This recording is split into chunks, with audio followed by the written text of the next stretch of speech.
Good evening, ladies and gentlemen, and welcome to Mount Carmel Area High School Red Tornado football.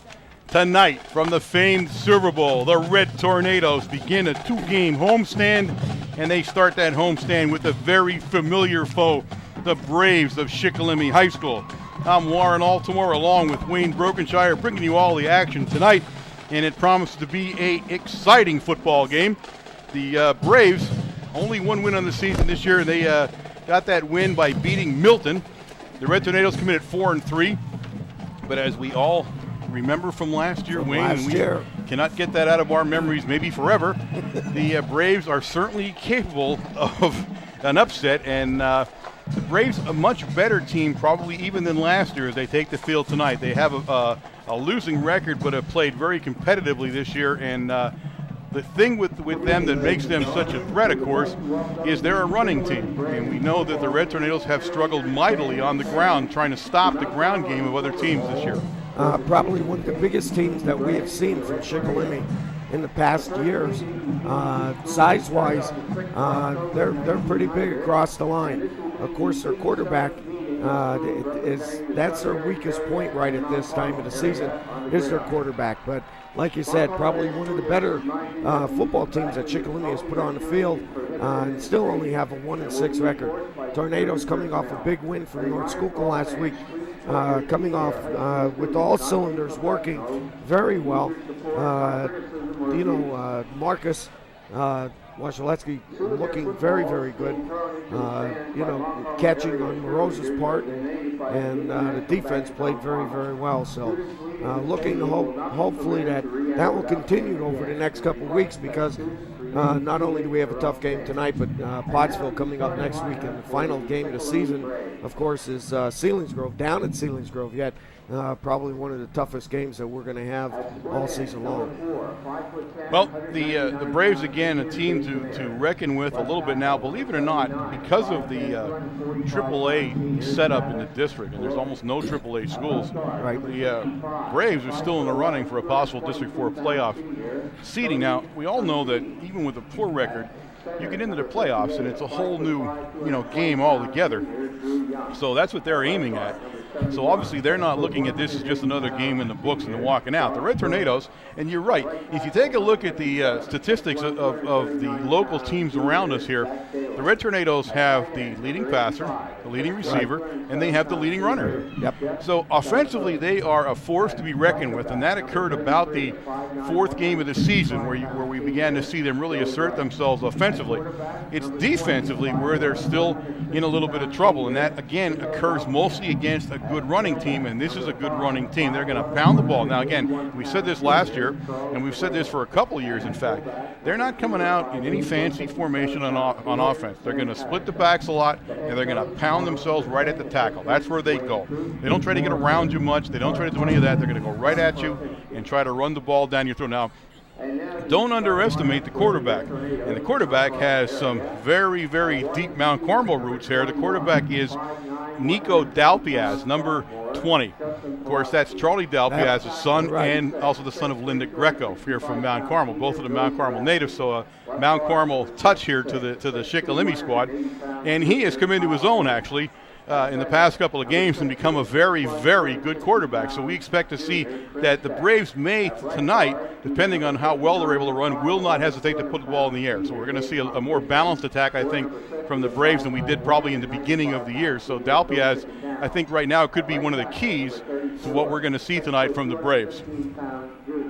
Mount Carmel not taking the field yet. It's rather a long time, actually, yes, it is. But they are taking their time. It is senior night here in the Silver Bowl. The senior members of the football team were honored before the game with their parents on the field. So a little special meeting. Again, it's their last game next week here on the Silver Bowl turf. Then they go to Selinsgrove, and then we'll see how the District 4 plays out after that. They are in the thick of the District 4 race. They're looking at the 8th, 7th, or 6th seeding right now, depending on how things go. Now, again, if they win all of the games from here on out, they're going to end up either in 5th or 6th spot. One loss will put them down around 7. And 2 losses, well, they're going to be fighting because it's a wide open district this year in that there's no real big team here other than the northern teams, where a couple of them are undefeated, but again, a little bit suspect in schedule compared to what's been going on in the southern part of the district, where everybody kind of beats themselves up. So it'll be an interesting night tonight. The Red Tornadoes, and again, look back last year, and I talked to Coach Brendan a little bit at Supper Club about the revenge factor, and he was pretty right on target about this, in that kids today, I mean, some of them were on this team last year. Many of them were on the team last year, not all of them, but many of them. But while they remembered it, they also remembered that it wasn't a Shikellamy team that came out breathing fire and beat the crap out of them. It was a Mount Carmel team that went in there and just laid down. Basically got beat on their own. I mean, didn't do anything in the football game, nothing. And one of the most shocking losses in recent memory last year down at Shikellamy. So, again, they're smart enough to know that they got to come out and just play their game, and they'll be fine. So, revenge, while it's a neat thing for the kids and for the parents and for the hardcore fans are going to revenge last year's loss. It really isn't that way at all. There's no thought of that, really. It's just come out and you got to play your best game against a very good Shikellamy squad here, who again needs the win to stay in the hunt. So they have a lot on the line, just like we do. We're down on the field before the game, and after the torrential downpour from last night, and thank God they did cancel the game because it came through here about 6:30, 6:45. Yeah. A bad thunderstorm, but the field looks just fantastic, nice and soft because of the rain. The grass is cut down just perfect, and it looks probably one of the better grass fields I've seen this year. Captains are out on the middle of the field. You can see that on your screen here, and they're getting to do the coin toss. Of course, the coin toss has already been decided. This is more of a formality, but we will see who actually won it here in a second. And they are now about to tell us that the Red Tornadoes won the toss, and the Red Tornadoes have declined. That's been their want all year long. They never take the ball on offense. When they win the toss, they go on defense. So they will do so tonight. And we're getting close to kickoff here. I want to welcome everybody on the webcast tonight. Thank you for tuning in. Hopefully you hear us and everything goes well tonight. We are working very hard at getting this webcast perfect for you, and we will continue to work on that. Don't hesitate to let us know if something goes wrong. Again, we're live with that webcast and can't really tell what's gone wrong with it while it's occurring unless we get an email from you guys or something to let us know what's going on. So keep us informed, and we will do the best we can for you guys. Great to see Greg Kanovich coming back. Genghis coming back from an injury 3 weeks ago, an ankle injury, and he is suited up tonight and might see a little bit of time. In fact, he's out on the kickoff. For those of you who are wondering, Wayne brought his pet frog with him tonight. He'll be spending the night with us here in the press box. What's your frog's name now? Kermit. Kermit. This is my imitation of Kermit the Frog. It was pretty original naming him Kermit, but we're not going to go there. All right. Down at the 40-yard line, number 88, Colin Menapace gets ready to kick off. He's going to be kicking off deep down there to number 5, and that will be Charles Schlegel, and number 33 down there, and that is Joey Rice. And Colin lets it rip. A nice kick this time all the way down to the 8-yard line. It's Rice, number 33, coming up the field. And Rice will be met about the 25 and be dropped finally down around the 28-yard line. Getting off the bottom of that pile down there for the Red Tornadoes is number 40. Doug Craniac makes a nice hit right in the middle of the field. So it's 1st and 10 Braves, and the initial offensive series about there already is Dalpiaz. We talked about earlier today the Mount Carmel roots there from his dad Charlie and mother Linda. He gets under center to go into a split backfield, what we would be seeing for most of the game tonight, and it's a quick opener, and it is Haynes absolutely buries the ball carrier. Oh my goodness, what a hit by Haynes on the ball carrier. The ball carrier was Patterson, number 2, but Haynes buried him up at the full sprint 33-yard line. He was not messing around. Oh, what a hit by Haynes on the Shikellamy ball carrier.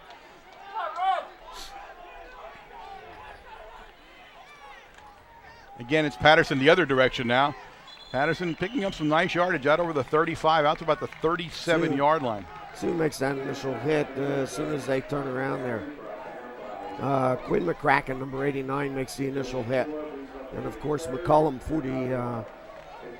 and 42 makes the stop. Pickup of a first down. Yeah, it is 1st and 10 when they finally put the ball down. So 1st and 10 from the 43-yard line as Dalpiaz brings them up under center. And this is a quick opener again right to Patterson, and this time Patterson goes nowhere. The Tornadoes changed up their defense a little bit. We're going to play a little bit tighter tonight. Number 56 is in there, Billy Juraski, playing the nose guard position. Now, when Billy usually comes in, he'll play either on the tackle side. But we have him in the nose guard position now, trying to bulk it up right alongside number 60, Chris Steck. Same formation again, a split backfield. And this time it's Schlegel, and Schlegel trying to get around the end, and Demko gets Schlegel in the backfield, and the ball pops loose. We'll see who picks it up, and it's a fumble, and the Red Tornadoes have gained possession on the fumble. Schlegel tried to get around. I did not see who picked the fumble up. No, I didn't either. Here we're seeing a replay for the TV replay. We'll see if we can pick this up. Take a look. Billy Juraski comes right through and makes the initial hit right there on number 5. All right, it's Demko that causes the fumble, and it is 70. Who would have been in there? 70. You think who would have been in there? 74. Augustine maybe? Or 74? No, 71. That's Goins. Or Goins, I'm sorry, Goins. Goins. That's right, he's not on the roster as 74. Okay. Red Tornadoes are in business, and it's Demetrius. And Demetrius on a quick opener will pick up about 3 yards on the play. It'll be 2nd and 7. Tough run by Demetrius. Opens up a hole on the right side, right off the guard position, and picks up a tough 3-4 yards here. So Demko causes the fumble. Goins picks the fumble up, and that's what put the Red Tornadoes in position where they are. They're in Braves territory down at the Braves 33-yard line, and they're going to call it 2nd down and 6. He picked up almost 4 on the play. The familiar I formation now. Everybody split to the right of the formation, and it's Haynes. Haynes looking for some room, and Haynes cuts it outside, nice and Haynes. Blocking. Haynes Great down blocking. the sideline. Haynes makes a stutter step, and Haynes in for the touchdown. A 33-yard run by James Haynes, and just like that, the Red Tornadoes are on the scoreboard at 6-0 at the 9:40 mark of the first quarter. Great seal block on the linebacker, the left linebacker for Shikellamy, and the defensive end. Look at number 57 there.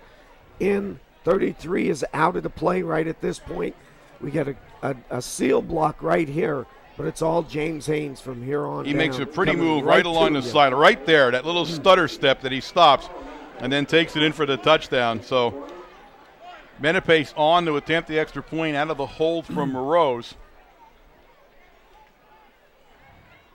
Snap is down and good, and Menepace puts it up, and it is good. It is now 7-0 Red Tornadoes, and the Braves did not want that to, I mean, obviously nobody does, but in the Braves' case, a quick score. They are not a quick strike offense, and we'll talk about this throughout the night. They can't fall too far behind, or they're going to be in trouble as they run the ball more than they do pass the ball. And you can see by their formation, and they have, I said this last year, and I say it every year that I see them under the present the coaches they have them, Coach Persing. It is the tightest offensive formation. The two backs are like 3 yards back. That's all. They're right up against the line of scrimmage. Everybody's compact in there. There's nobody's, they don't spread a lot of people out or anything. No, and what that does, it keeps the defense tight also. Yeah, I mean, it's just amazing. To me, to run the way they would run with a split backfield, you'd think they'd want to move around, move out a little bit and get themselves some openings, but that's not the way they do it. They've never done it that way. Every time we see this offense, I'm amazed at how compact they are. Menepace lets it rip again down to number 33 down there, Joey Rice, and Joey Rice takes it around the 9, and Joey Rice finds a seam, and he'll take it up to about the 28-yard line, and he is bullied out of bounds down there by number 2, Jared Morgan, and with some help from McCracken, McCracken was there. Dave DeMarco comes down, and he actually made him stutter step and slowed him down a little bit about the 23-yard line. Again, the Tornadoes come out on offense, breathing some fire here. That's the best they looked in an opening series all year long. So the Shikellamy miscue results in 7 points, and they're back on offense now for their second time tonight. And this time Dalpiaz drops straight back, looks downfield, and throws it over the head of Joey Rice. He was trying to hit Rice down there. Rice was well covered by Morose, but neither one of them were going to catch the ball. So it's 2nd and 10 now for the Braves. Billy Juraski again flexing his muscles in the middle of that line, putting some pressure on the quarterback before he threw the ball.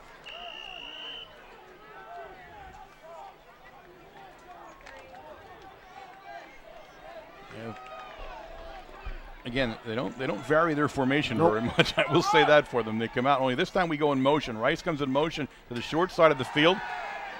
Nico goes back and he connects. McCracken buried the ball carrier, but he got Patterson out over the 30-yard line to about the 32-yard line. They'll put it down at the 32. It's going to bring up third down now and a long 7 for the Braves. Tough tackle that time, but Chris Steck in on the quarterback right away, right before he threw the ball.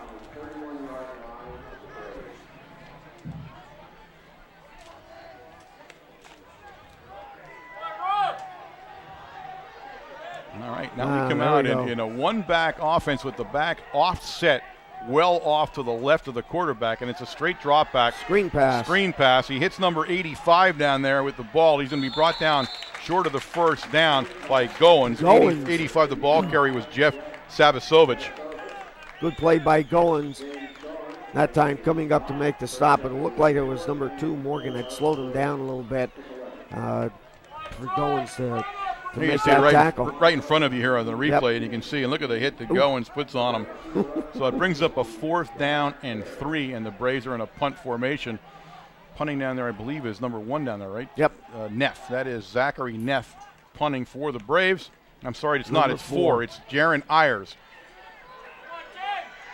Haynes on the ball, on the carry for the Red Tornadoes. He'll take it over the Red Tornado 40-yard line out to the 43. And the kicker that time was Ayers, number 4, not number 1. Yeah, pickup of about maybe 10 yards that time for James Haynes on the return.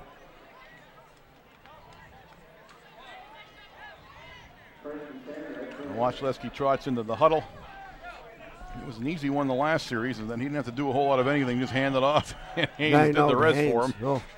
Haynes is a killer to the outside. You get him around that tackle, you're not stopping him. Well, it's just so deceiving for as big as he is, how fast he is, and I think that's what gets him. Moreau's now in the reception at the 45. Moreau makes a pretty move to the inside and turns back outside. He'll take it in to Shikellamy territory down at the Shikellamy 41-yard line. It's 1st and 10, Red Tornadoes. There were 4 guys on him. He turned back to the inside, 4 guys, and he still picks up about 13 yards on that reception. Here you see it again on the replay, coming right towards you again. Look at the pretty pass, right on the numbers. And look at the nice move he makes right there as he then cuts back to the outside. I formation, everybody out to the left of the formation. And it's Haynes, and Haynes is a giant hole. Haynes heading over to the Shikellamy sideline. Haynes turns it up. Turns out he has the afterburners on, and Haynes all the way down to the 10-yard line. Oh, my goodness. When you're right, when that turn comes and he gets his shoulders squared, look out. They're going to put the ball down. Let's see where they put it down. It's at the 15. All right, not the 10, but the 15-yard line. Take a look. There is absolutely nobody there. There you see it. He's moving towards the Brave sideline, and there you see him make the turn, and now it's sheer speed and power as he heads down the sidelines. Dave DeMarco in as the tailback this time, right behind Julius. And DeMarco now on the carry. And DeMarco stopped pretty much at the line of scrimmage that time. A nice play by the Braves to stop that play right at the line of scrimmage, making the initial hit, and the stop is number 40, T.J. Herzog for the Braves. It'll bring up a 2nd down and 9 for the Red Tornadoes. Ball at the 14-yard line. 7:07 remaining here in the first quarter. The Red Tornadoes lead 7-0. Morgan into the lineup now for the Red Tornadoes. This time Morgan will go left, Moreau goes right, and we go back into the I formation with Demetrius in front of DeMarco. Morgan coming in motion.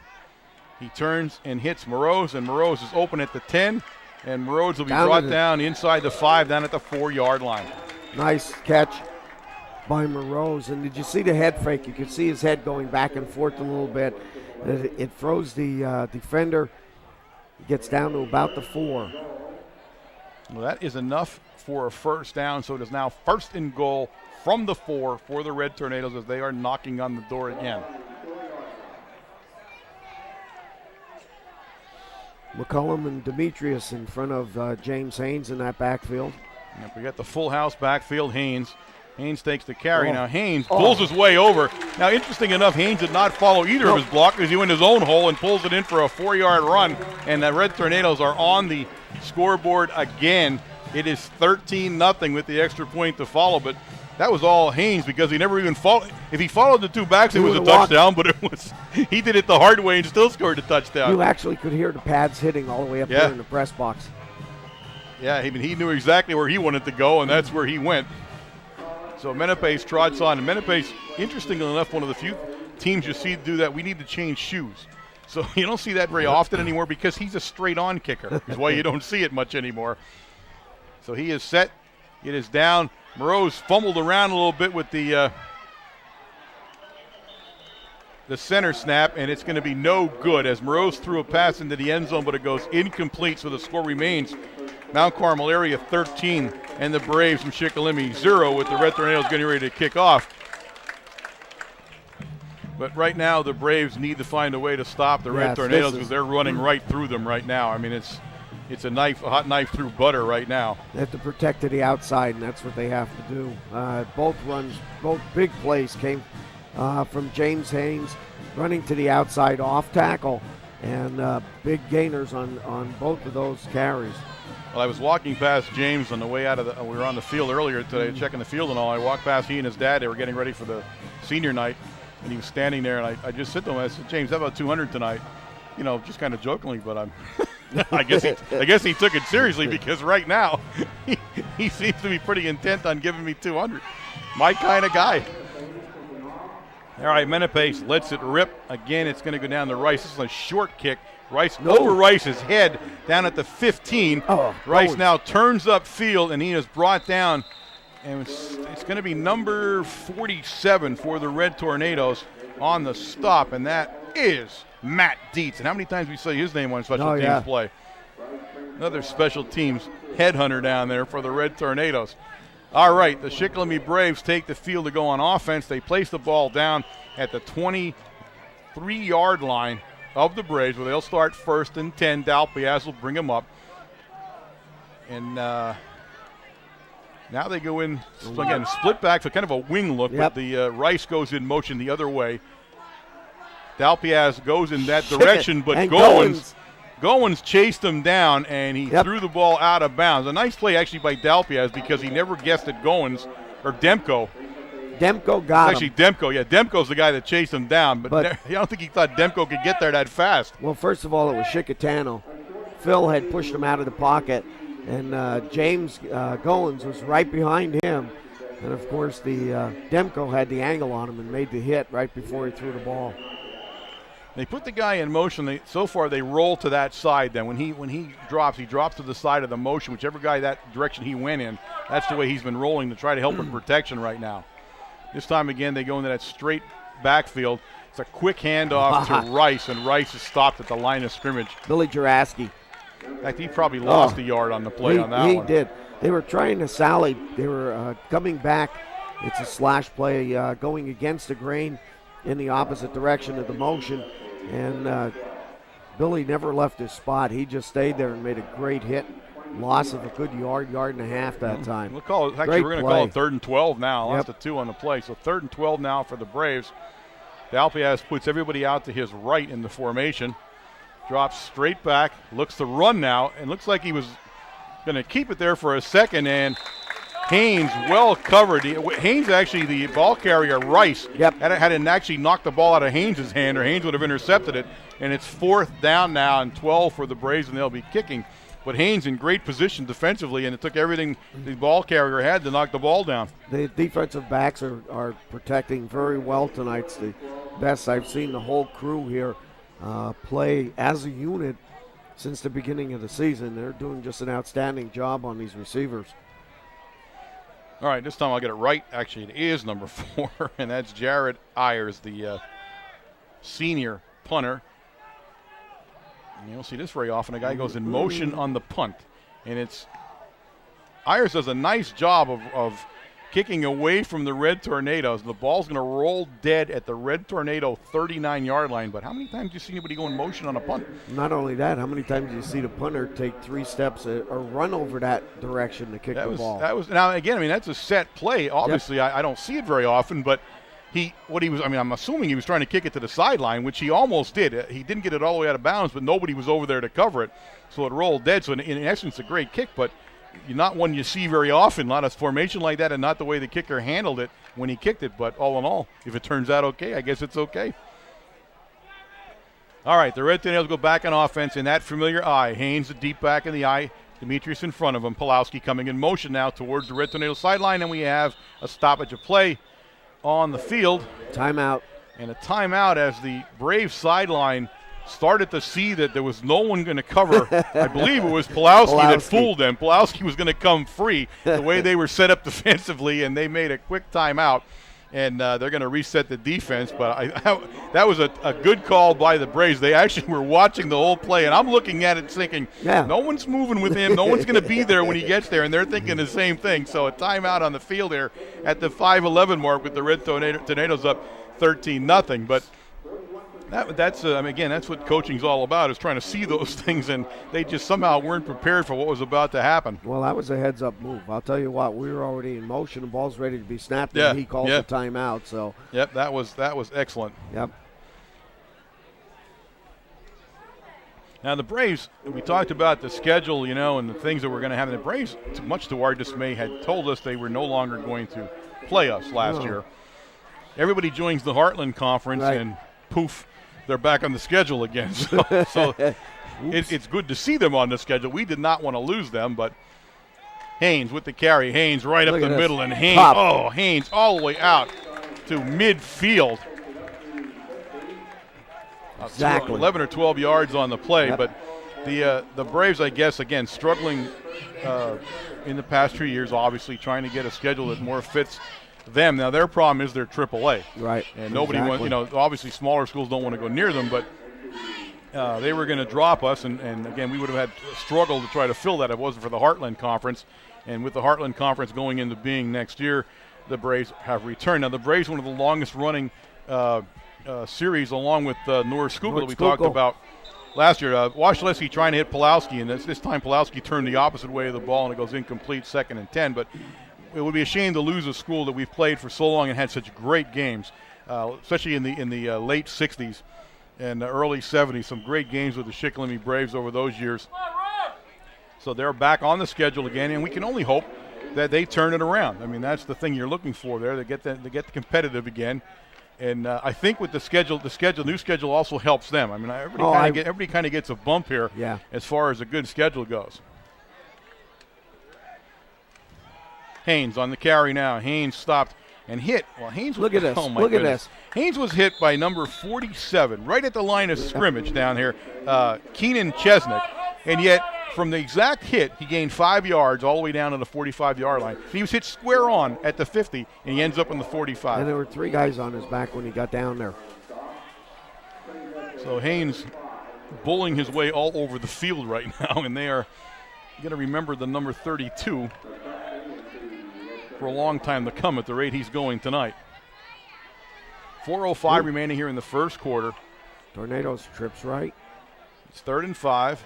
Washington looks into the trips formation. He's got Moroz, and Moroz will be brought down at the Brave 31-yard line. Stopped in there by number 40 for the Braves, TJ Herzog, but not before he picks up another first down. The Red Tornadoes continue to move the football on offense. Yeah, Moroz finds the open spot. He hooks up, of course, right in the middle of 3 defenders.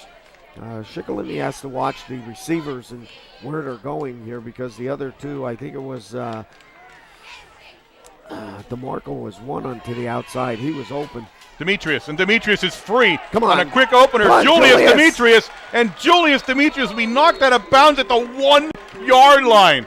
What a run by Demetrius, a 30-yard run by Julius, and a quick opener was all it was. And I've been looking for that all year long. Julius has been hitting the hole hard, picking up 4 or 5 yards. One guy stopping him from picking up a big gainer, and here it is. Look at this run. Well, he stopped him from a touchdown. He gave him the big gainer. The only thing he stopped was a touchdown at the 1-yard line. He's pushed out of bounds down there finally by number 5, Charlie Schlegel. But it's 1st and goal from the 1 for the Red Tornadoes. And this time we leave Demetrius as the lone back in the backfield now. No one else back there, and it's Demetrius, and he's told to try to get the touchdown, and he does. He does. Good for him. Julius Demetrius gets the reward for running 30 yards to the 1 with a 1-yard touchdown. The Red Tornadoes again on the scoreboard. It is 19-0 with the extra point to attempt. The Red Tornadoes are deciding to go for 1 or 2, and I think you're going to just stay with 1 considering the way this game is going. Yeah. And I wouldn't blame them. No, I think they'll just stay with 1. They are. I can see Moreau's walking out with the T. The T. Brennan is yelling out there, we're going for 1, so line up like that. Because apparently they weren't sure what they were doing for a minute, but they look like they're all ready to go here. We'll see how the extra point attempt goes here. Snap is back and good and down. Manapace puts it up high, but high and good. And just like that, it is 20-0 Red Tornadoes. We're still in the first quarter play here, and the Braves are now on life support here in this football game, again, as they are not a big strike offense. No, offensively they haven't done too much tonight thus far, with 3 minutes and 27 seconds left in the first quarter. Offensively, the Braves have not moved the ball very well. Passing, they haven't done too much. The Tornadoes have really become the stronghold here on the defensive side. I think the Braves thought, the way to stay in this game is keep the game close. Have a little bit of a battle back and forth defensively, keep it close, run, get as much running as we can in here. Now, you see the Braves have left the running game a little bit and begun to pass more. And I told you we would start to see that again as they got more and more confident with Nico Dalpiaz that they would start throwing the ball, and you are seeing that right now as they have gone to the pass more so than they probably have in the last in this season at least. Menapace kicks it, this time the opposite direction finally, and his number 5 down there, Schlegel, and he fumbled it. Oh my goodness, that is number 42, McCullum. Deck Schlegel, he fumbled it, he got himself turned around, and as soon as he started upfield, McCullum whacked him. Good tackle by McCullum.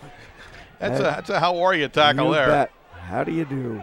So they'll place the ball down at the 24-yard line of the Braves where it's 1st and 10.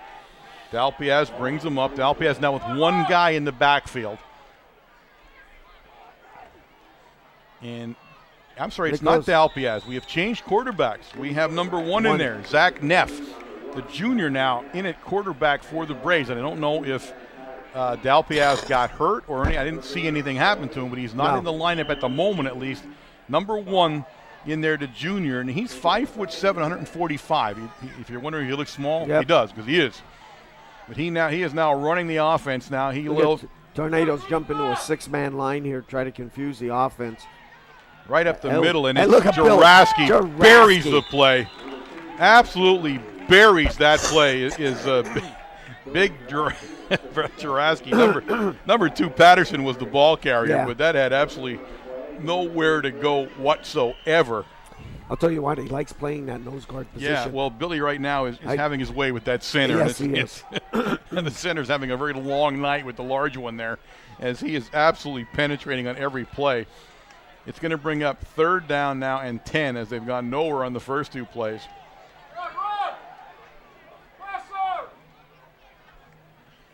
This time Neff goes back to pass, and Neff fires the ball, and Haynes again nearly intercepts it. Wrights had to play defense again as Haynes. Now, I'll tell you what, Neff has a real rifle for arm there. You see how fast he threw that ball. The problem with him is he couldn't see. I mean, he can't see over the line that well, so he had to pick a lane and let it rip. But that was a nice pass, just a little bit off, but Haynes was all over it. I mean, Haynes saw that from the very beginning. Now, the other key, and I'm always amazed, is how many guys are actually in the pattern. Right. For the Braves. Again, I'm a big guy that says you can't send just one guy or maybe 2, in a short pattern. You can't do that. I mean, it's too easy to cover everybody. This time a more traditional punt. Excellent punt. And Ayers let that rip all the way to the Red Tornado 40-yard line where Haynes has a lane. And Haynes trying to get along the sideline there. And finally, Haynes will be brought down by Ayers, the punter. Yep. With a little bit of help down there for number 15, Dave Mendez, but not before he's back in Shikellamy Brave territory, and they'll put the ball down at the Brave 36-yard line. A big return. Here you can see it on the replay. It looks like he's running right at you, like you're going to have to make the tackle there. He just needed one extra step. One step. Number 12, Brian Wallace, was actually the guy that slowed him up so everybody could get him. Wallace had him by the shoulder pad and spun him. But the Red Tornadoes again in business. This time they go to an I formation with everybody out to the left of the formation. And it's Haynes. And Haynes is just bullying his way down the field inside the 30 down to the 27-yard line. Julius Demetrius is doing some excellent blocking in front of James Haynes. He is kicking. The tackle came across that time, and he just took him on and took him right out of the play. DeMarco, number 26 in, Dave, for the Tornadoes. James Haynes comes out, and deservedly getting a rest here.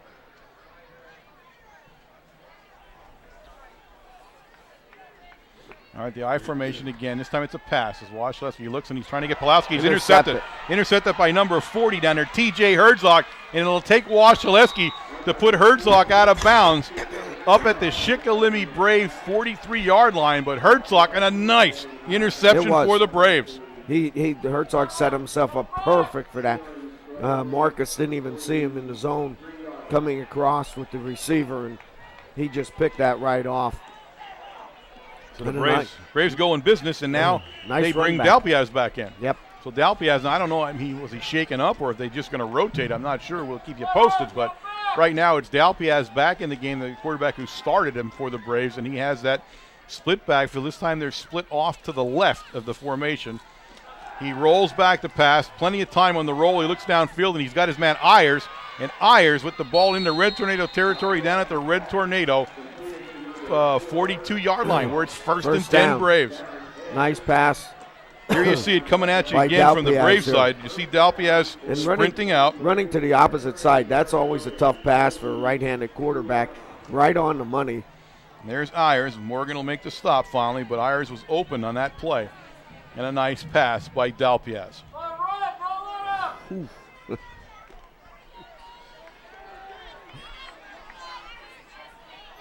All right, one back now in the backfield. It's two guys right, one guy left. And this is a straight drop back. It's a screen pass. And this time read very well by Demko. Actually, Demko was standing there when he threw it. He's going to pick up about a yard on the screen pass. It'll bring a second down and 9 as the ball now about the 42-yard line of the Braves. I think Billy Juraski is out at this point. I'm trying to see who's playing that nose guard position. Let's see, we got Goins in there. That is the end, ladies and gentlemen, of the first quarter of play here at the Silver Bowl. The Red Tornadoes in command right now. They lead the Braves 20-0. All right, we get ready to start the second quarter of play. It's a picture-perfect night, folks. If you could picture what it was like last night in just a tremendous storm, and it rained so hard. And again, Wayne talked about the field. The field's in perfect condition. You can tell nobody's really muddy out there. Nope, not in the least. All right, a shotgun now for Dalpiaz as he looks downfield, and he throws it right at Haynes. Haynes intercepts the ball, and Haynes is heading up, and here comes Haynes. Looking for a seam there. Haynes makes a little juke move. Haynes continues to move, and finally, Haynes is brought down. Let me see who gets off the bottom of that pile down there. That's 85 for the Braves down there who brought him down finally, Sebasovich, Jeff. But here's the interception, and watch him come upfield. He's all the way in the Brave territory at the Brave 27-yard line. He had a great stream of blockers right in front of him right at this point, and that's what picked up the extra big yards for James Haynes. Look at the moves on this guy for as big as he is. My goodness. It's the James Haynes show tonight so far. He's out now taking a rest, and DeMarco in the deep set, but it's Demetrius. And Demetrius powers his way down inside the 25-yard line down to the 23-yard line. And that time he followed Juraski. I mean, truly just followed Juraski's surge. And they put it down at the 23-yard line. It'll bring up second down and 6 for the Red Tornadoes. Who better else than follow Juraski? If you're going to follow somebody. Billy, he'd be the one because his defender, the guy that he was on, was already 5 yards down the field. All right, again, the I formation with DeMarco. Everybody out to the right of the formation now. Nobody left. And it's DeMarco. And DeMarco skirts his way down inside the 20, very close to the first down. Yep. Let me see where they set it down and what they do with it. They're going to look over, and they're going to say, how about you look? Yep. And now they both said, okay, we both look, we can't tell, we're going to have a measurement. So a timeout on the field, and they'll bring the chains out to look at where DeMarco finally put it down. He's very close. It's hard to tell from the angle we're on whether he got it, but it must be close enough that they want to measure.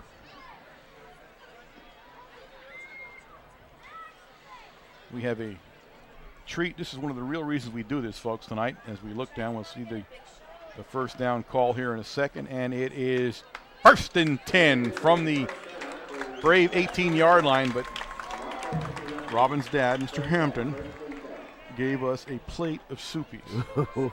Now, I'm figuring with you kind of under the weather and Yes. a little bit weakened that I could probably take this from you tonight. I mean, right now it would probably taste like chicken. So I don't know if I really want to ruin it. But a whole plate of soupies from Mr. Hampton, and we just want to say thank you to Mr. Hampton. And one of the ways to get to us, of course, we told you at the beginning, is food. We've not lied about it. All right, the Red Tornadoes put Pulowski in motion now, but Demetrius on a quick opener, and Demetrius nice spins. move by Julius. Nice. Again, two spin moves there by Julius as he takes the ball down to about the 13-yard line, getting off the bottom of that pile down there. It looks like it's hard to tell unless he turns it 70 somebody. I just can't see him One was turn to me. 75. Let me see when he turns his body to me a little bit. He's at an angle now where I can see the 7.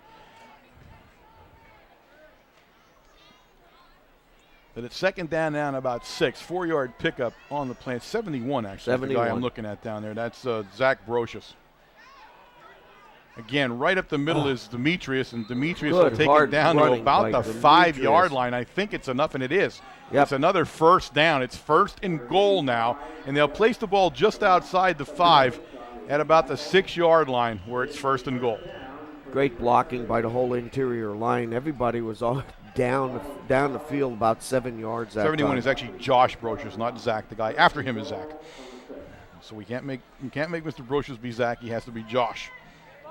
All right, full house backfield now for the Red Tornadoes, and he goes back to pass, and it is 85 popped up in the air. The big guy, number 85. Is Jeff Sebasovich.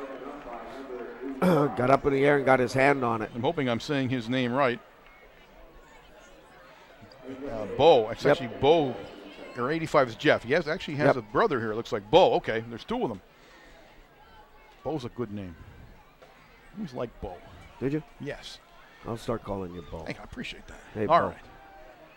This time it's Haynes, and Haynes looking for an opening, and Haynes tripped up right at the line of scrimmage. That was a very good play. We'll see him get off the bottom down there. That is number 47 down there for the Braves. That's Keenan Chesnick, and he made a nice stop on Haynes. Haynes fell finally forward, though, down to about the 3-yard line. Still picked up 3 yards. Yeah, so it's 3rd and 3 now for the touchdown. I would assume this play is going to go to the right. That's the white side of the field, and James Haynes is going to be carrying the ball. Well, they'll set up in the heavy backfield, but the heavy backfield is actually to the left. It's to the short side of the field. Pulowski, one of the guys in that heavy backfield, and it's Pulowski going to take it.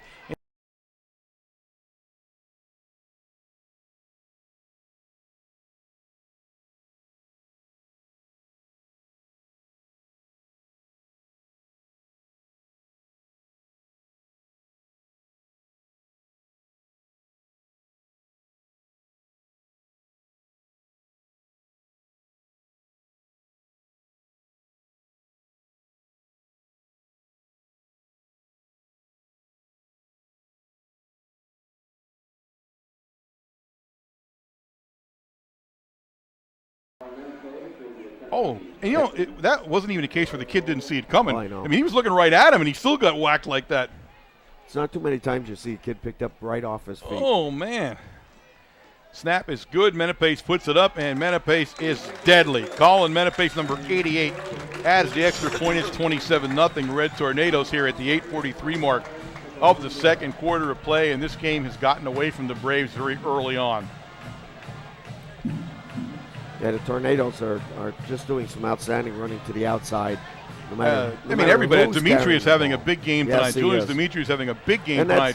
And I'll tell you what, it's great to see because, you know, Julius, they've tried that quick opener how many times? Yeah. It's not that he's not picking up yardage. he's picking up the 3, 4, 5 tough yards. Yeah, I mean, tough yards this kid has carried all season long. But it's just great to see Julius now picking up the 20, 25 yards here on a clip and taking the ball over for a touchdown. And you got to remember that every time he runs without a blocker. Right. I mean, it's a quick opener, so he's right there. I mean, it's up to the line. He's running behind whichever lineman gets the most push. He doesn't have a lot of choice even where to go because he's too close to the line to make a big cut. So he's making the most out of a lot there, and he's really doing a nice job tonight. As Menapace lets it rip again. It goes to one of the short guys up at the 24-yard line, and fumble. There's a fumble. Ball is out. David Mendez picked it up and took it up for the Braves, but the Red Tornadoes have recovered the Mendez fumble. 74 for the Tornadoes. Oh, that's Goins. I'm sorry. Yeah, that number's going to throw me off. Now it's hard enough to remember the numbers and change it in mid-season there. Hold it. I'll take that back. 47. 47. That was 47. I'm dyslexic. Oh. Dietz. Matt Dietz. And that makes sense because every special teams play there is, Matt Dietz is one of the numbers there. Yep. So the Braves cough the ball up at the 30-yard line. It's 1st and 10 Red Tornadoes. They go into a one-back offense here. Straight back to pass goes Wasilewski, and it's a fade pattern. He's looking for Moroz in the corner. Oh. Just outside of Moroz's fingers, right at the 1-yard line. It'll be 2nd and 10 Red Tornadoes. Moroz was coming down the hash mark, and he was turned to the inside. He just turned to the left, to the outside, and the ball was over and touched his hands. Boy, that was right on. I'll tell you what, Marcus has really been playing some great football here for the Tornadoes. He has caught fire. I mean, absolutely want to see a quarterback catch fire. It's him. I said he leads in every category there are in the entire area right now. Now we go back to a familiar I formation with Haynes in deep back. Pulowski comes in motion, but it's Haynes on a delayed handoff, and Haynes is going upfield. And Haynes will pick up about 7 yards on the play. Number 47 down there on the stop, and that's Keenan Chesnick. Keenan Chesnick having a nice football game for the Braves tonight. What's getting scary about James Haynes is, take a look when he runs through here. His lateral movement now, right there, as he shifts sideways across the field, is much, much quicker than what it used to be. And that's the scary part with this kid. Yeah, he's really come into his own here, and he is. And there's a timeout on the field here, and I believe it's an equipment timeout. Somebody's trying to fix something there, and I believe they have, so they wind the clock. Clock starts again at the 8-minute, exactly 8 minutes when the clock started again here in the second quarter. It is 3rd down and about 2 now for the Red Tornadoes as they're back in the I formation. Everybody out to the left of the formation, but it's Haynes. And Haynes picks up the 2 yards and then some, and Haynes all the way down to the 10-yard line as James Haynes now is unstoppable. Yes, he is. He is just simply unstoppable. He is getting a major surge from that offensive line as they're driving their counterparts 5 yards down the field. And did you see, he was just ready to break to the outside. He was cutting off the hash mark, breaking the outside, and somebody had him around the ankle. Now, it's just outside the 10. I mean, just outside the 10, so it's 1st and 10. They can get a first down in between the 1 and the goal line. We go with Haynes as the lone back. The entire rest of us are shifted to the right, and it's a reverse to Pulowski. He's got Wasilewski on the block. Wasilewski tries to block 2 guys. And the Braves do an excellent job all told there. Number 22 for the Braves, Colby Slonaker on the stop. They strung that out. It looked like it had some potential there, but 2 guys, and Wasilewski was only able to take 1 of them. And Slonaker makes the stop on Pulowski. So it's going to be 2nd down and 10 as there's no gain on the play. There you see it in a replay, and you can see what a nice job Slonaker did there in staying where he was supposed to be and cutting the play off. All right, now we go into a one-back offense again with Demetrius as the lone back. They fake it to Demetrius, and they hit number 89 down there. That's McCracken. A 10-yard pass from Wasilewski to McCracken. That was a pretty catch, too. That was a great catch. That was one-handed. He must have stickum on his hand or something because I'll tell you what, that ball hit him, and it just stayed right there. Yeah, I mean, he that's soft hands. I mean, that's really he's able to have soft hands where there was no bounce on it. It was low. He bent down. He picked it up and put it in. It's 33-0, folks, with the extra point to come. And this game has exploded in the Braves' face right now. This is not what you want to see if you're a Brave fan or player here, as they have lost control of this football game. There's still 6 minutes and 35 seconds left to play here in the second quarter. Snap is down and up. Menapace puts it again very, very high. That was the hold. And he got it in. Yeah, he did. Got it in. Wow, that took forever to go up and down, but he got it in. And he'll take it any way he can get it. So the Red Tornadoes just pounding the Braves right now. There is nothing more we can say other than that, as the game has escaped the Braves, and they are, I don't think, going to be able to turn this thing around anytime soon. Haynes, Demetrius, the entire offense is clicking on all cylinders. Wasilewski's throwing the ball wherever he wants, and there McCracken makes a fabulous catch at the 1 yard line and takes it in for the score. So I don't know what else. There's our boy Bernie Britt down there saying hello. What else the Braves are going to be able to do here as they get lined up to get the kick here from Menapace. Number 7 goes deep down there now. That's Tyson Bly along with Rice. So a new guy deep there for the Braves. Bly's a sophomore.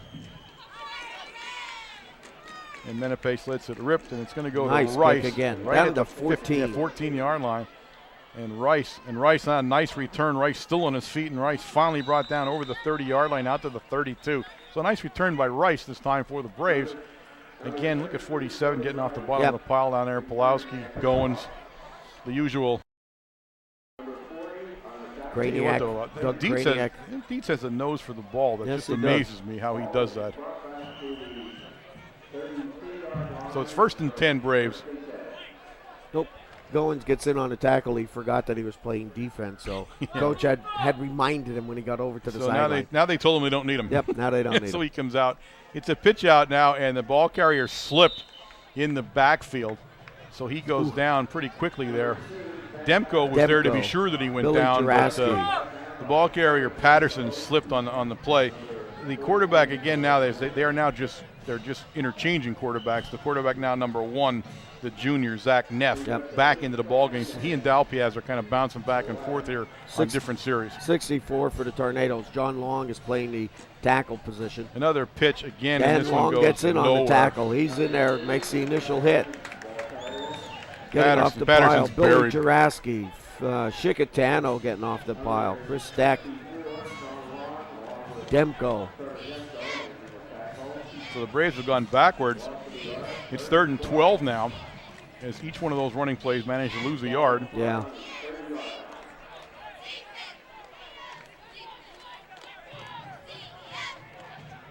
Number 48, Kanovich, Greg Kanovich in at the tackle position. Genghis is in there playing now. Neff rolls back the pass now. He looks downfield, and it's a wounded duck. It's falling. He turned back to try to catch it. I'll tell you what, he made a good effort at trying to pick it up. That's number 4 down there, Jaron Ayers. But the ball was just a wounded duck floating in the air, and it looked like anybody's ball for a second. He missed it by a fingertip in the end, though. He came back to it and almost picked it up. Though. What's that? He's lucky that wasn't intercepted. Yeah, I mean, he had it up in the air a long time there. It's 4th down now, 4th and 12, and the Braves will need to kick, and they are doing absolutely nothing right now, offensively or defensively. In fact, they kind of look a little dispirited out there right now. There's not a lot of oomph going on there for them.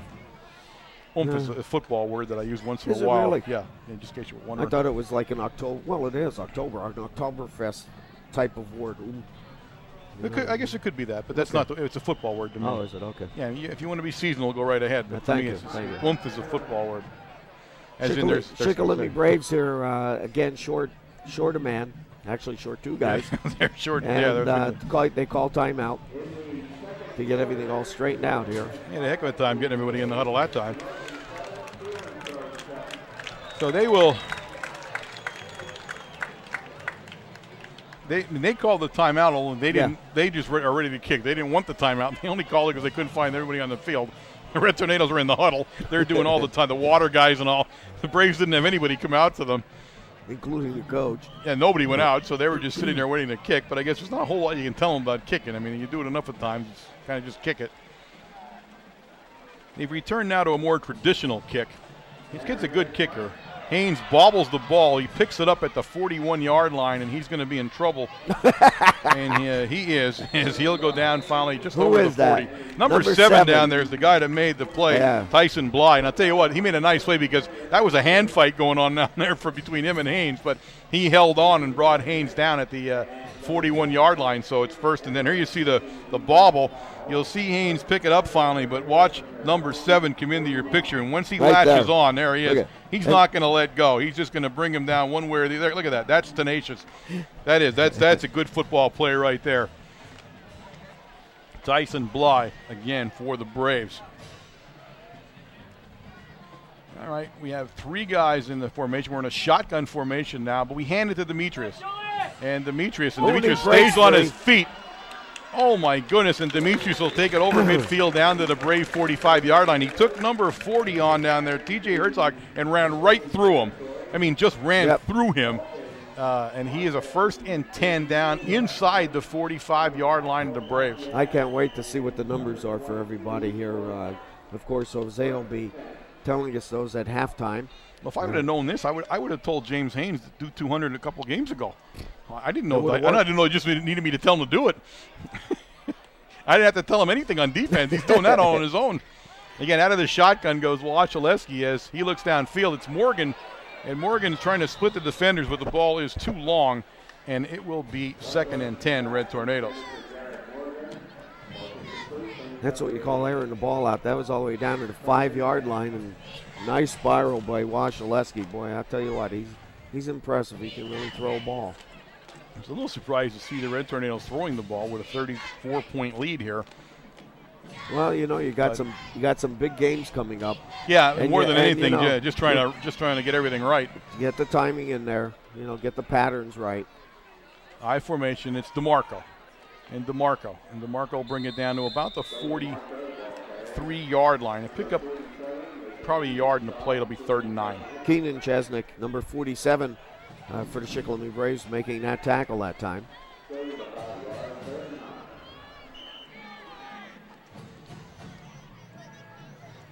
Zachary Dirk, 72, comes into the defensive lineup for the Shikellamy Braves.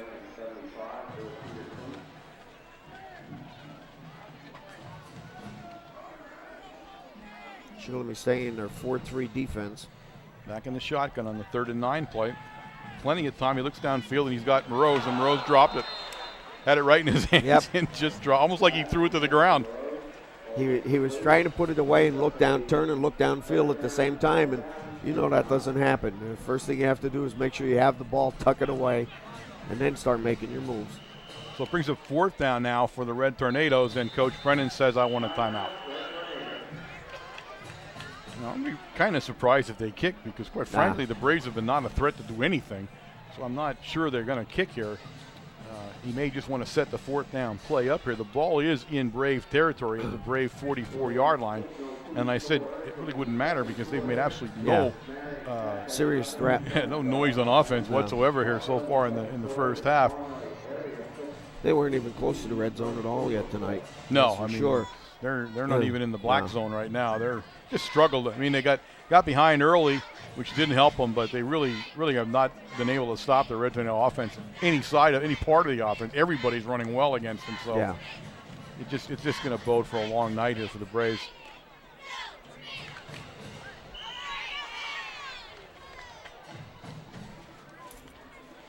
All right, they will go for it. They're going to go into a shotgun formation. He has Demetrius and DeMarco on either side of him. Everybody else is to the left of the formation. He's looking downfield. Plenty of time. And he gets Moroz, and they're going to say that Moroz trapped it. The pass was low. Moroz made a great effort to try to haul it, and he really did. And it was kind of touch and go whether he did, but they're going to say that it hit the ground first. And the Red Tornadoes will turn the ball over on downs, and the Braves will take it over 1st and 10. And little better follow through that time. If that would have been around waist high, that was a 1st down automatically.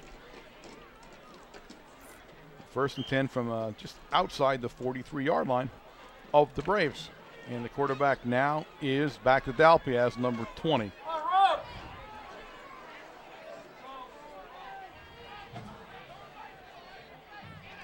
Dalpiaz goes straight back to pass. And a Nice. great play by McCracken. McCracken makes a beautiful play that time. Pressure coming from the right side. That was He's trying to hit Sevasovic. Menepace, Colin Menepace on the right-hand side of the defensive line, of course, coming off that. Gets his hand up in the air and made the quarterback throw the ball a little bit quicker than what he wanted to. But what a play by McCracken. So we'll bring up 2nd and 10 now for the Braves. Alpaz will go under center again. He goes into familiar split backfield. He has one guy right, one guy left in the formation. And he drops straight back once again. Heavy pressure again from the Red Tornadoes. He looks downfield, and both guys turned to get it, and both fell down as the ball was thrown wide to the left and short. Yeah. And it'll be 3rd down and 10. Here you see the pass. And you can see the pressure from Demetrius coming in one side and Menepace on the other. And Moreau's locked in one-on-one, but see, you can see where the ball ended up at. Both of them had no chance to get it. You can see a little bit of the field there as they couldn't hold their footing. It is a little bit slippery as that it couldn't have dried out altogether today, but still in pretty good shape. Izzy Boozer, number 68, playing the left tackle position. It's a draw play to Patterson, and Patterson will take it up to about midfield. Sam Patterson, the senior, 5'8", 157-pound running back. McCullen McCracken making the tackle, making the stop that time, about 3 yards short of the first down with 3 minutes and 8 seconds left in the first half. So it's 4th down now from midfield, and the Braves will go into a punt formation. They send number 4 back into the lineup, Jaron Ayers. He's another senior, 5'10", 199-pounder, and he'll do the punting. Haynes and DeMarco go deep. They're standing around their 25-yard line waiting for the Ayers kick. Again, we do the motion thing here, which truly confuses me. It's Pass. A fake. He was trying to hit number 13 down there, Blake Shoemaker, but just short. Short, and he was open too. McCracken. Was it 12 or 12? Who was it right. down there? 12? Well, either way, it came up short. So the Braves will turn the ball over. Tell you what, that was a nice play. Yes, it was. The motion guy, again, when you send a guy in motion on a punt, you got to wonder. So the motion guy comes towards us, but the play goes the opposite direction of the motion guy. And I'll tell you what, had he gotten the pass just a tad more on target, he would have had it. Haynes on the carry for the Red Tornadoes, and Haynes will take the ball down. The flag goes into the pile, but it's the only guy down there is Haynes for the Red Tornadoes. Yep. Let me see what they're going to call down there. Haynes and Moreau's was in front of him. The only other guy there was Moreau's, and he was a good 5 yards in front of Haynes, but it's going to be holding. Joey, holding against the Red Tornadoes. I don't know who they're calling on that. I don't know either. That might have been on Moreau's leading in front. He's the only guy. If you take notice there's not a lot of guys over there. There's Moreau's right there. He's in the tip of your screen. And it would have to be Moreau's is the only guy on the sideline other than Haynes. So they're going to mark this penalty off. The line of scrimmage was the 50-yard line. And when they get done marking the penalty off, it's actually going to be about a gain of 3 yards. It's actually a gain of 3 yards, so it'll bring up first. One of the oddest mark-offs ever. It's 1st and 7. Well, they took the penalty. Well, they had no choice to take a penalty. Yeah, that was kind of right. You don't see that very often. It's No, 1st and 7 now with the holding penalty. Right at the middle is Demetrius, and Demetrius inside the 45 down to the 43-yard line. Tough 6 yards by Demetrius. See who gets up off the bottom of that. Number 75. You just don't see that kind of a mark-off very often. No, you don't. I'll tell you what, I'm still kind of astounded by that one. Bill Pedersen making the tackle for the Shikellamy Braves. TJ Hiroman into that Red Tornado lineup now, and he'll be one of the guys that Marcus has split to the left along with Pulowski, the I formation, and it's DeMarco in the I, and DeMarco can't get away from number 71, the big guy down there, Josh Brocious, on a nice tackle, brings down DeMarco, and it's going to be 4th down now for the Red Tornadoes, 4th down and about 2. 1:32 remaining here in the first half here. As the clock begins to wind down towards halftime, the Braves are hoping it runs down at halftime soon. so they can at least get into that locker room and regroup a little bit. It's been a very tough first half for them. Demetrius is the lone back in the backfield. Marcus takes a few steps and throws it over Moreau's head. And I don't know which one of them went in the wrong direction, but one of them did. That was probably, I would assume that was only a slant in by Moreau's, just a quick two-step and then cut into the middle. They were only looking for 3 yards, 3 yards there. So it brings up 4th down and 2 now for the Red Tornadoes. Clock's thought that went away. Just one of those things where it'll take forever now to get to halftime. Timeout. And that's exactly why it takes forever to get to halftime. As the Red Tornadoes have called. I believe they were the ones that called the timeout. Yes, they did. Coach Brennan called a timeout. He wanted to try to look for a play. He's looking at his game card here and seeing what he's going to call. Give me a minute here to remind you, you're listening to the audio webcast tonight, courtesy of WKMC TV, the broadcast arm of Mount Carmel Area High School. You're catching it on the PIAA Internet Broadcast Network, courtesy of Easy Stream Broadcasting. I want to say a big hello out there, of course, is Service Electric. Yes. The gang down in Sunbury who makes all this possible for WKMC TV. Dwight Walters and his crew. A big thank you to all of you, and a thanks for all the cooperation you give WKMC TV to make this the premier high school broadcasting station in the state of Pennsylvania. Very proud to be associated with that. I'm very proud they actually let me and you be associated with that. Yeah, I know. That's a surprise in itself. If there's a weak link in that whole thing, it's me and you. But another day for that. Okay, we go into a shotgun formation. He has Haynes and Demetrius on either side of him. They stay in, and he finds Moreau's, and Moreau's will pick the first down up. A nice play by Moreau's. Cassim Washaleski and Moreau's is down at the 34-yard line where it's 1st and 10 Red Tornadoes. Pulowski clears the zone out. He goes out and cuts into the middle a little bit, and all Moreau's did was just right off his tail. He breaks to the outside, made sure he was a yard past the first down marker, and a great pass by Washaleski right on the money. Okay, they set the down marker, and they start the clock immediately. It's 51 and counting now. And we look down, and there's Menapace, the big tight end, and Menapace down to the 20-yard line. Stopped down there by number 5 for the Braves, Schlegel. But not before Menapace picks up a first down at the 20-yard line. Good pass, great catch by Menapace. That's always tough for a tight end. You're coming from a three-point position and getting your way down, looking for the open spot between the linebackers to catch that ball. Again, Washaleski now no pressure whatsoever. He has all day, scrambles around a little bit, looks downfield now, and he got his man, and that is Moreau's on the back of the end zone, and the Red Tornadoes have scored again here in the first half. It's 40-0 with 24 seconds left in the first half of play, and this has gone completely out of hand now for the Braves. And I got to assume that this is the last we'll see any of the starters for Mount Carmel. The whole key there was that Moreau's never gave up. No. He saw that, everybody was covered. Of course, Washaleski back there scrambling, and as he broke to the right, so did Moreau's, and found an open spot. All right, Menapace trots in to attempt the extra point out of the hold of Moreau's here. What this does mean is the mercy rule is automatically in effect in the second half of play here. As they begin play in the third quarter, it will be under mercy rule conditions. The clock will run on almost every down. Menapace puts it up, and he is good. And Menapace has found his groove. Colin can get the extra point now. I'll tell you what, they were such a absolute wonderment to us in the beginning of the year. You never knew what was going to do it. You never knew who was going to kick it or where it was going to go. And Colin Menapace took the bull by the horns and said, I'm going to kick straight on like Luke Rosa taught me. Get me his shoe, bend it up, and let me kick. And he has found his groove. So Colin Menapace, my hat off to you. A lot of people were questioning where our kicking game had went, and Colin has straightened our kicking game out once and for all.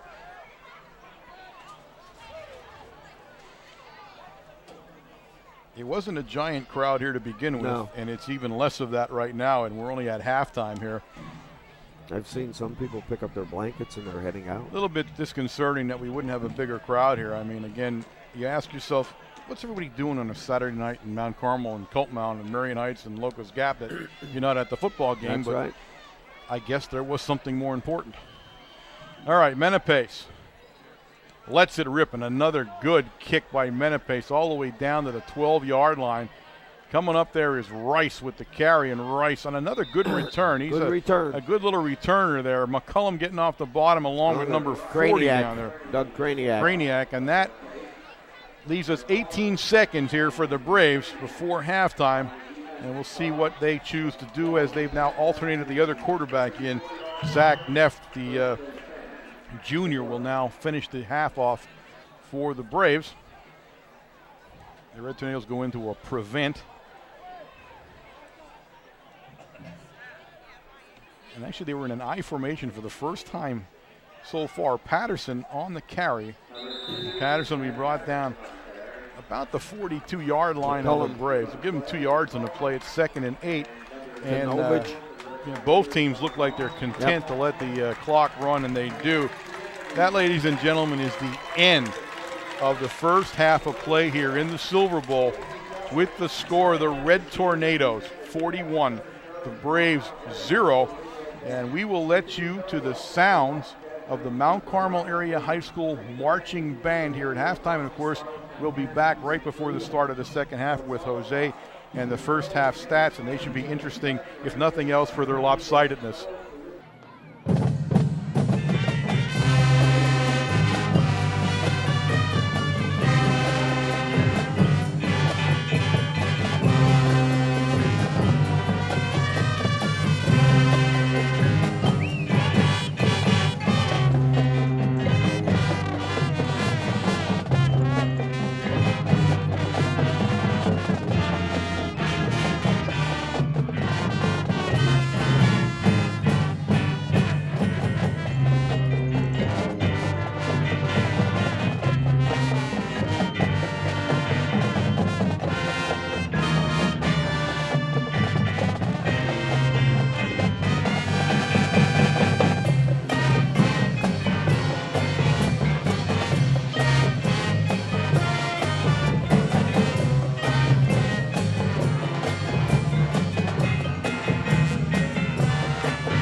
Okay, Jose, we're back. Sorry it took me so long, Jose. We had roast beef sandwiches up here, and Robin's dad brought 7-year-old soupies and cheese and mustard. 7-year-old. Oh, my goodness. So, quite frankly, consider yourself lucky you're even on at all. Yeah, well, that's all right. I don't blame you. Warren, a great first half for Mount Carmel. Shikellamy tonight, 11 rushes for 14 yards and 4 of 13 passing for 23 for a total offense of 37 yards with 2 first downs. Mount Carmel finally living up to the defensive reputation that we've had. And, I know Shikellamy has 1 win, but the last 3 or 4 games, if you looked at them and their schedule, they were very competitive, and they were in all of those football games. That's not the case tonight. For Mount Carmel, 23 rushes for 190 yards, 8 of 16 passing for 104 for a total offense of 294 yards and 15 first downs in the first half of play. James Haynes having his 5th 100-yard game this year, 9 for 102 at the half. Julius Demetrius, 7 for 64. David DeMarco, 4 for 6. And Justin Pulowski, 2 for 3. Marcus is 8 of 16, like I said, for 104. Matty Moreau's having his typical game after the last 3 straight 100-yard games. 5 catches for 68 yards in the first half. James Haynes, 1 for 12. Colin Menapace, 1 for 14.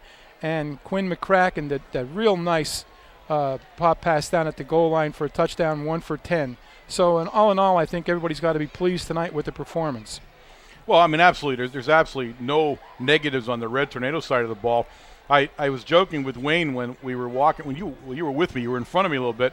When we were walking off the field and they were standing there getting ready for parents' night, I patted James on the pads and I said, "Give me 200 tonight." And I didn't realize he took that seriously. I didn't. Yeah, he took it seriously, and I think they've kept him out a lot. Mike's trying to dish the ball around and whatever, and he's not the primary ball carrier tonight. Everybody else is getting the ball. I think if he'd have had 20 carries, he'd have had 200 yards. But he's having a great night. In addition to that, we have the 3 turnovers, 2 fumble recoveries by James Goins, and the pass interception by James Haynes. So those kind of things don't bode well for a Shikellamy team that's struggling the way it is. Well, I'm wondering, I know you've never been in this locker room. I'm not bragging, but I know you've never been on this side of it, but maybe once you were last year.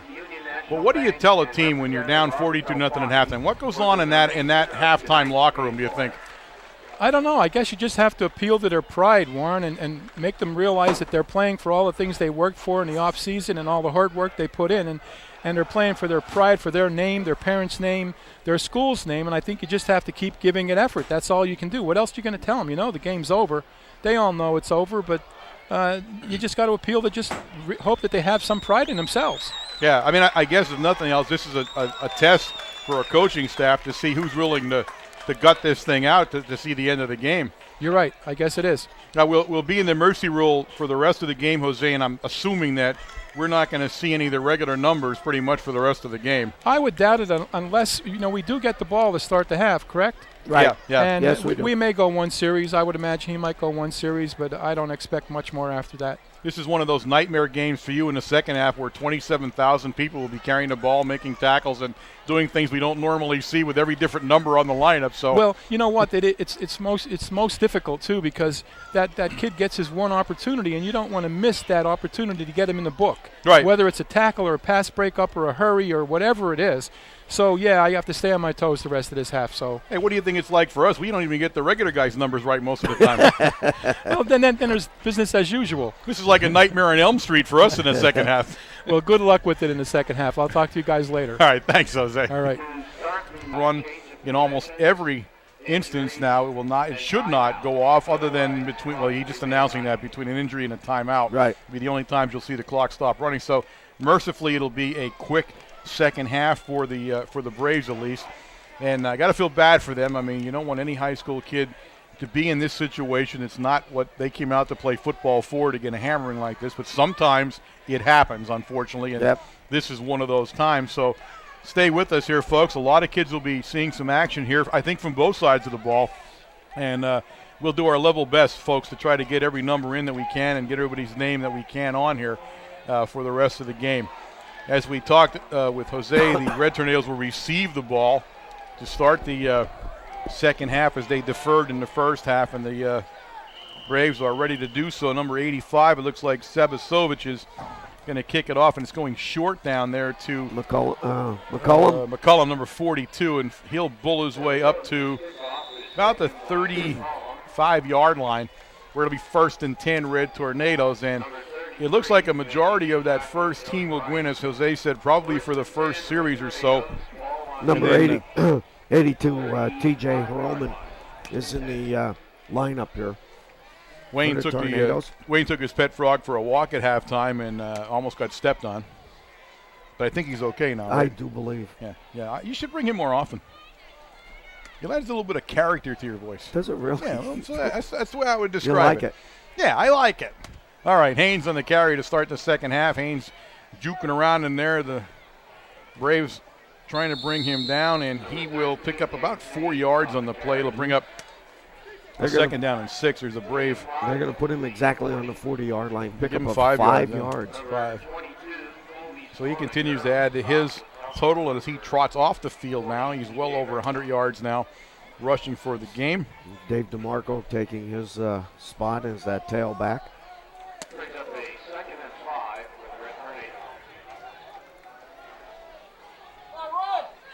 See Demko down on the sideline here warming up a little bit.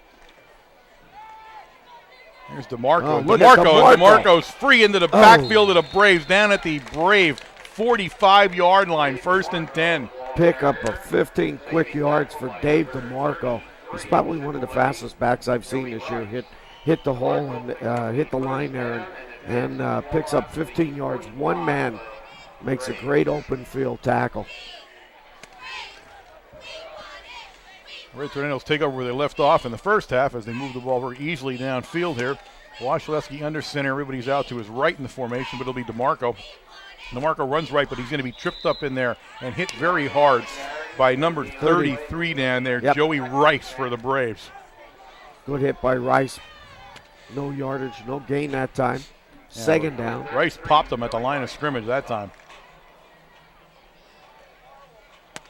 And DeMarco will trot out. Roman went into the lineup for the Red Tornadoes here on passing. 2nd and 10. Looks like a passing down for the Red Tornadoes. Number 21, Pulowski, is going to stay in the backfield. The Red Tornadoes having a little bit of trouble lining up here as they look around. They get the tight end on the other side now, and now they have a one backfield back, and it's Pulowski, and Pulowski gets the ball. Pulowski heading to the sideline. He cuts upfield. Pulowski's still on his feet, takes a good hit, but still makes it down to the Brave. He's going to be a 36-yard line. About a yard short from the first down. A 9-yard pickup on Pulowski. Look like he was going nowhere in the beginning, but here you see it coming at you, and you'll see it looked like he had it stopped, but he did a couple of nice moves down there, and then he just used some power at the end to pick up the last couple as he stops dead almost. And now you'll see him run out of the arm tackle there, and here's where you think he's really down, and he's still going to pick up a yard or two. So to bring up 3rd down now and 1 for the Red Tornadoes. Demetrius, the lone back now. Everybody in the formation is out wide to the right. But Demetrius easily picks up the yard and 2 after that down to the 33-yard line where it's 1st and 10. Looks like the tackle was made that time by 75 Pedersen. Bill Pedersen's having a heck of a game for himself on the defensive line for the Braves. All right, Menapace replaces McCracken into the lineup. 8:09 now in the third quarter here, and it does go very quickly when that clock doesn't stop. And it's Demetrius, and Demetrius again with a nice run. Demetrius bounces to the outside. Demetrius down the field, and Demetrius bulls his way down there. Number 20 finally makes the stop, Colby Slonaker, but Demetrius picks up big yardage, and they're going to set him down about the 13-yard line. Let's see where they put it down about the 13-yard line where it's 1st and 10 Red Tornadoes. Number 20 is Dalpiaz. Oh, I'm sorry, 20. What did I say? Oh, I got the next guy in the line there, Slonaker. You got to stop He's that. 22. Yeah, that's true. Well, you got his number right anyway. I'm going to get his number higher up then. I could see it better now. There, I'm in the light. So Dalpiaz on the stop. Demetrius again. And Demetrius fights his way for yardage down there as he now goes down just inside the 10-yard line.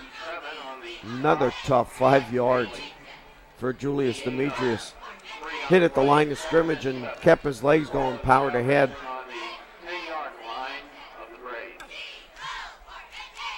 Quinn McCracken coming out, take a rest. Moreau's in. Morgan in for the Tornadoes. Wasilewski behind a stack. Pulowski on the carry. Pulowski looking at his blockers. He's Kicks trying to to follow the his way outside. down there. Pulowski makes a nice move, and Pulowski's going to go out of bounds around the 1 yard line. Did you see that? He tried to get the ball out over the pylon, and they called him out on the 1 that time. So they call him out right at the 1 yard line. It was enough for the first down, so it's 1st and goal now from the 1 for the Red Tornadoes, as the Braves have pretty much stopped tackling here tonight. Pulowski showing a little bit of running ability that he has also tonight. We haven't seen him carry the ball as much as what we have tonight. We haven't. He's in the deep back of the I formation, which is the first we've ever seen him do that. And he'll get it. And he makes a nifty move, and he's into the end zone. He sidestepped number 33 down there, Joey Rice, and made a nifty move for the 1 yard run. He's into the end zone. It's 47-0 with the extra point to come. So the Red Tornadoes, again, just move like no one else is on the field. That's right. And it's going to get ugly. In fact, it's gotten ugly and it's past ugly. Colin trots in to attempt the extra point.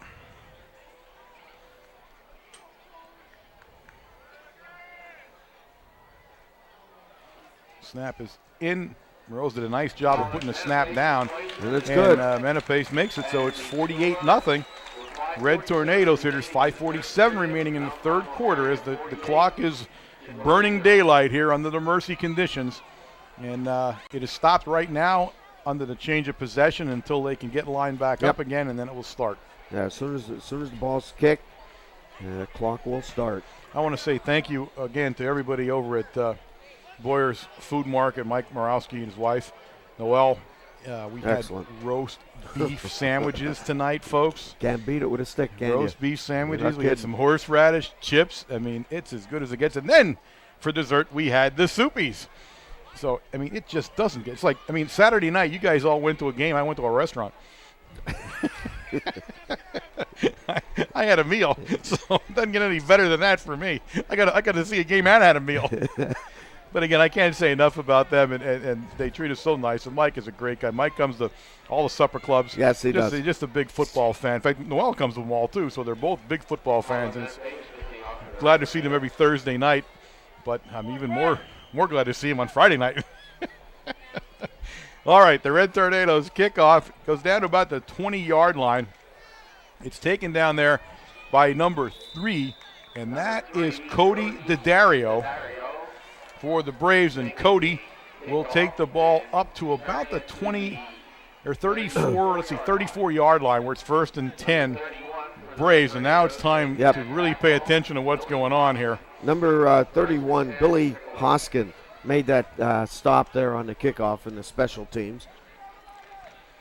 So the Braves will come out on offense, and they'll come out with number 1. Number 1 down there. The guy to end at the half, that's Neff. So Neff, and now there's a timeout on the field. There's a chin strap problem down there.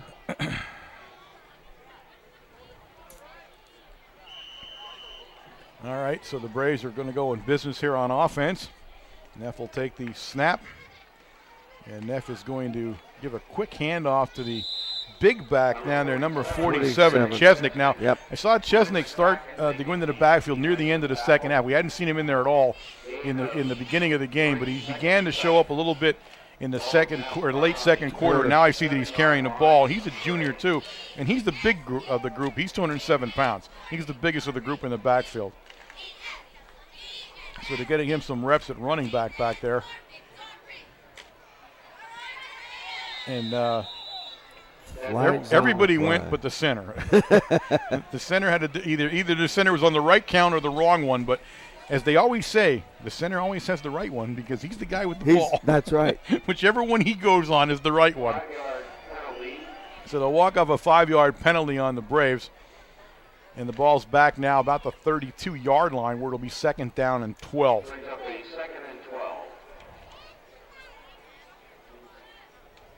Veda, number 81, Tyler, into the Shikellamy lineup. He takes a split position.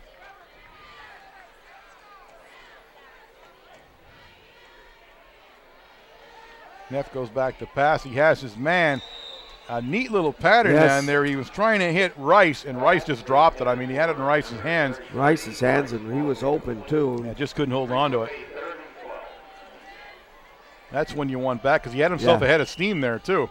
That's when you get caught looking downfield a little bit. Yeah, took his eye off the ball for a split second to see what was going on, and he didn't control it.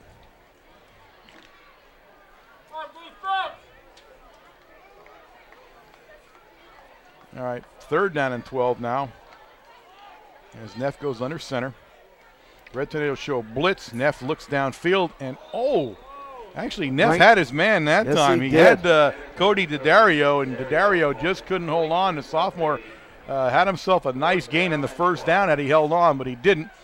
And it'll be 4th down, and the Braves are now in a punt formation. The Braves are going to have one of the ugliest offensive statistics number-wise. That we've seen probably ever, I think, if they don't do something, at least offensively, to gain a couple of 1st downs and get some yardage. Number 24, Matt Hepler, is back to receive the punt now for the Tornadoes. Jaron Ayers again back in the punt formation for the Braves. He lets it rip, and Menepace almost blocked it. Hepler picks it up, and Hepler just could not elude number 33 down there, Joey Rice. So Hepler goes down at the Red Tornado 40-yard line, where it's 1st and 10, Red Tornadoes.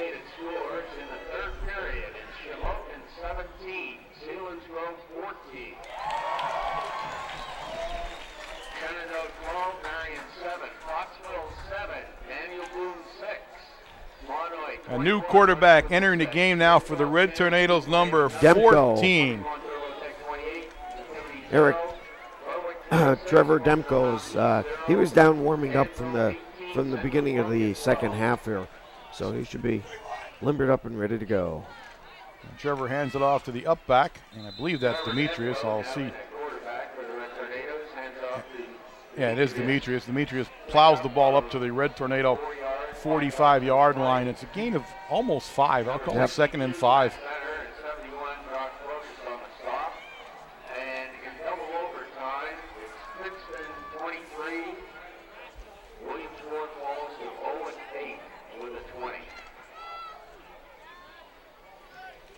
All right, Demko brings him up. He'll leave Demetrius in the backfield. Now Pulowski goes back into the backfield. He'll be the deep back in the eye.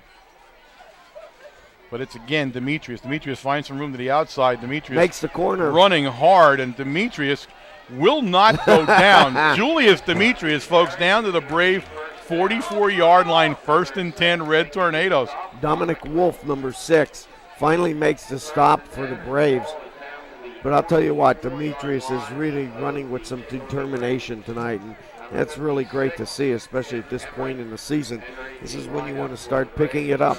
Now the Braves have almost an entire, in fact, they may have an entirely new defense, if I'm not mistaken. I think they do. Yeah, I mean, I think Big 75 is still out there, but for the most part, I think 9 of the 11 guys on the Brave defense are new guys now here in the 2nd half of play, as Demko pitches it to Pulowski. Pulowski looks downfield, and Pulowski picks up some nice yardage. He is stopped down there by Dominic Wolf. Dominic Wolf is a freshman, a 5'8", 172-pounder, so a freshman playing for the Braves here, and makes a nice tackle. It's going to bring up 2nd down and 4 for the Red Tornadoes now. Sean McCullum, number 42, coming off. We haven't seen Sean McCullum playing offense for the Tornadoes. This is the first time this season. Number 11, Justin Latour, a sophomore, into the Red Tornado lineup. Number 82, T.J. Roman is in the wide out. Kraniak now into the backfield in that up-back formation in front of Pulowski, and Pulowski is free, and Pulowski's loose, cut. And nobody's catching Pulowski. Nice Pulowski cut. Puts it in the end zone. When you watch that replay coming up, you watch Pulowski right behind the man as he's blocking, and he steps to the outside, hits the hash mark, and takes off for the corner of the end zone. So the score now, the Red Tornadoes 54 and the Braves 0 here. There's 23 seconds remaining in the third quarter of play as we will get ready to kick the extra point, and Menapace again will go in and do that. You saw the replay there with Pulowski, just too much speed. And again, you're looking at a second squad now here for the Braves as they put in an entirely new defensive group here. The Tornadoes are lining up their the second team. Menapace puts it in and drives it through again, and Colin Menapace is now Deadeye Menapace, or as far as I'm concerned. AccuFoot if you want, or however you want to do it. You call it. You're the kick guy here. Come on. Deadeye? Yeah, I like it. AccuFoot? I like AccuFoot too, but I'm not sure that's going to stay. I don't think so. You don't think it has a future. But I liked it, okay, and I went with it. Okay. You know, once in a while, Wayne, you have to be cutting edge on this broadcast. Okay, Bo. Okay, there you go. I like that. You know, we are on the internet. you know, we're traveling in space somehow. I don't know how it works, but we're out there now. And then people hear us in other places. It's the internet. I'm out there, Jerry. There we go. I hear voices. I've been hearing voices for years. Finally, they're hearing ours. This is vindication for me. All right, Menapace gets ready to kick it. And he does. And a nice kick this time. Bounces in front of Daddario. And Daddario's going to pick it up down at the 2. And,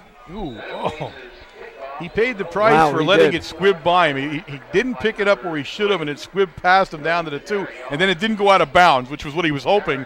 And once it didn't go out of bounds, he was stuck with it. So he does recover enough to get it up to about the 10-yard line. McCollums, Goins, and Dietz were in on that one. So it's 1st and 10 Braves from the, let's say, the 10-yard line. And that will bring an end to the third quarter of play here at the Silver Bowl. The Red Tornadoes having their way tonight with the Braves. It's 55-0. Start the fourth quarter. Again, those of you who are listening to us on the webcast over the internet, you are, of course, listening to us courtesy of WKMC-TV, the broadcast arm of Mount Carmel Area High School. You're catching us on the PIAA Internet Broadcast Network, and it is coming to you by Easy Stream Broadcasting. So there you have it. You do that so well. I know. You do it 50 times until you start to learn it. And again, for those of you who are not on the internet, you're seeing us on the regular cable through that big cord we're coming to you, through that thing that plugs into the back. And that, of course, is courtesy of Service Electric Cablevision in Sunbury, Pennsylvania. I've had a big day all around here. Number 87, Jesse Barwicki, is in the defensive side for the Tornadoes. Number 71, Justin Augustine. Okay, Neff under center now for the Braves. Matt Dietz. And Neff on a keeper, and I'm not sure he was supposed to keep it or not.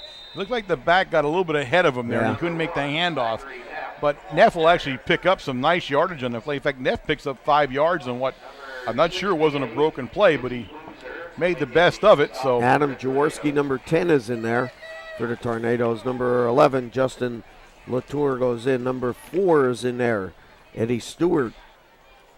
Number 63, Billy Stewart, and 64, John Long. Neff takes the snap, and this time he hands it right up the middle, and it's number 6 on the carry, and that is Dom Wolf. Again, he's the freshman I talked about on the carry, and he'll pick up a first down. So the Braves pick up the initial first down of the second half here with 11:09 to play, and 11:09 and counting here. 71, Justin Augustine making the stop that time on the play.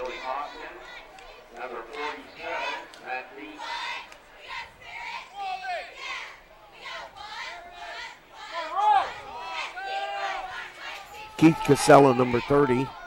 Ball goes to Schlegel, and Schlegel hit right at the line of scrimmage. He'll pick up a couple yards when he falls forward. And number 47 looks like on the play down there Matt for Dietz. the Red Tornadoes. Dietz. 62 in that lineup for the Red Tornadoes. Brett Urbanavich.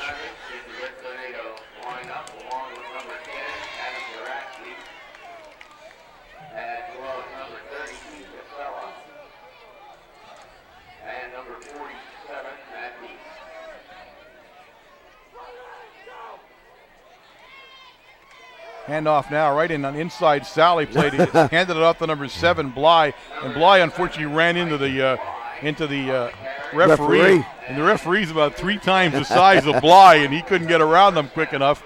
But he does pick up a first down.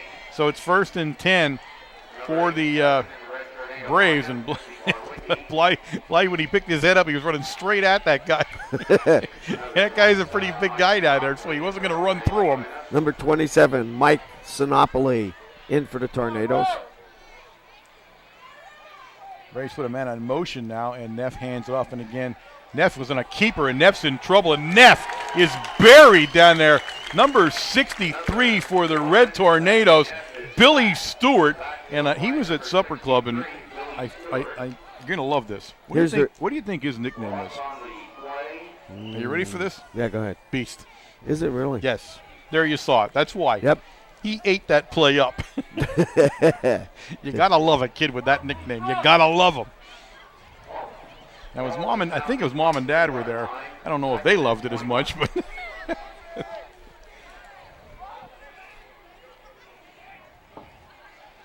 Neff drops back the pass. He's rolling out. He's got himself some time now and lets it rip. He had a man wide open down there, and then at the last minute, we recovered. Number 87 went down there, Jesse Barwicki, and actually made a nice recovery on the ball, and it's incomplete.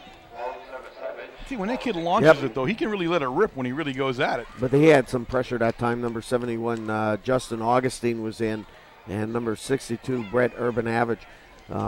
Put a lot of pressure. In fact, the quarterback took a good hit from both of them as soon as he released the ball. All right, it's 3rd down now and 21 on the big loss from the sack by Stewart. So Neff under center now. And he actually had a guy moving a little bit quicker than he should have, but they're not going to call that kind of play right now. And actually the guy that was moving is the ball carrier, 6. He'll pick up about a yard on the play. It's 4th and 20. And he is he's down on the field. The ball carrier for the Braves is having a tough time getting up. Billy Stewart. He does. Billy Stewart makes that tackle, number 63, and Keith Casella, number 30. So it's 4th down and longer than you wish, and the Braves will go into a punt formation, and they are struggling to get everybody in. Again, this is what happens when you have a lot of new kids in. You're just trying to field a group that'll do it there. Going back to kick now is going to be number 3, Cody Daddario, the junior, and this will be his first punt attempt of the evening as he takes Ayer's place now as the punter late in the game. A great center snap, and Daddario has a great kick. Drops down. Matt Hepler. Hepler juking his way around, and Hepler trying to find the corner, and he's not going to do it as he's still going. Still on his feet. Number 80 finally makes it, Bo Savisovic. Flag down, though. That was the tackle by Bo Savisovic. I'll tell you what, some great running by Matt Hepler there. He just was not giving up. Tried to get around the left side of the line there. Oop, what do we got here? I don't know. Oh, face mask. The small kind. The harmless one, the 5-yarder. I can see walking down there is my hero, Bob Hampton, man of the Soupies. Oh, King. Derek Dea, number 83, is in on the offensive line for the Tornadoes. All right, Demko lines him up, and he gives it to Hepler. And Hepler's got himself a nice run going there, and Hepler down inside Brave territory, down at the Brave 38-yard line. He will end up picking up about 8 yards on the play. I'll give him 7. It'll bring up, I'm going to give him 8 now. No, we keep moving. We're going to give him 8 pretty soon here. So 8 yards on the pickup. It's 2nd and 2. I have to wait for him to put that final poke in the ground because he does that like 3 poke thing first. Anthony Rossi, number 12, coming out into the slot position for the Tornadoes. Once again, Hepler on the carry. Hepler's got some room. Hepler got to the outside, corner. and Hepler's down on the sideline, and Hepler finally bulls his way down to about the 11-yard line. 84 on the stop. Sean Davies on the stop for the Braves, but a big pickup by Hepler. And the Red Tornadoes are going to put it down at the 12 where they say he stepped out, so it's 1st and 10 from the 12 for the Red Tornadoes. Dan Hood, number 73, in playing the tackle position. Looks like number 52 is in there, Sinopoli. I formation, Kraniak in front of Hepler now for the Red Tornadoes. Demko at quarterback, and it's Hepler on the pitch. Hepler trying to find a quarter, makes a nice move. Ooh, oh, look nice at Hepler! run by Yes! Hepler. Hepler runs a guy over at the 3-yard line. And when I say run him over, he ran right through him, on top of him, stepped over him, and put himself in the end zone. A 12-yard run. Oh, he put his head down and just ran. He buried that kid. My goodness, what a run by Matt Hepler. So Hepler in the end zone. It's 61-0, folks. The Red Tornadoes will not attempt to kick the extra point. I'm not sure what the Red Tornadoes are going to attempt right now, but they're not going to kick an extra point. No. They did not send the kicker in even. And, Miles. I mean, they're going to go for what looks like a 2-point conversion here is what it looks like, but I don't think that's what it is. It's not. The Red Tornadoes have knelt down. They will not try to score any more points here tonight in a classy move by Coach Brennan, as it is already 61-0. There's still 5:16 remaining here in the football game, and he takes a knee rather than go for the extra point attempt for the Red Tornadoes. Both teams now just want to get out of here, as this thing turned really ugly for the Braves really early on, and there's nothing they could do to contain the Red Tornadoes tonight. There'll be a new kicker, it looks like, in the game for the Red Tornadoes kicking off, and that looks like it's going to be Keith Casella. So Keith Casella will do the kicking duties, at least right now, for the Red Tornadoes as they get ready to kick off to the Braves. Deep down there for the Braves was number 3, D'Addario, and number 7, Bly. The Red Tornadoes have an entirely different kickoff team, so we'll try to keep you posted on this. There's a couple of regular numbers in there, but not too many. And, of course, the only one you have to worry about is Dietz, and he's still in there, so you figure he'll be at the ball. Goes down to D'Addario, 3 around the 18-yard line. And D'Addario turns upfield, and he's brought down by number 31. A good group of them down there. Billy Hoskin again. Yep, you're right. That is 31 getting up the bottom of that pile. So the Red Tornadoes go on defense. Neff brings his crew out here on offense. I said an entirely new crew here, as all of the Braves have played tonight. I give Coach Persing a lot of credit for that. 4:45, the clock still running here as we count down here to the end of the fourth quarter. In an I formation now, and Neff hands it out there to number 7, Bly. And Bly picks up about 5 yards on the play. It'll bring up 2nd and 5. Matt Dietz, number 47, getting off the bottom of that pile. 83, Derek Dea into that lineup for the Red Tornadoes. And it looked like John Adams, number 55, also in on that tackle.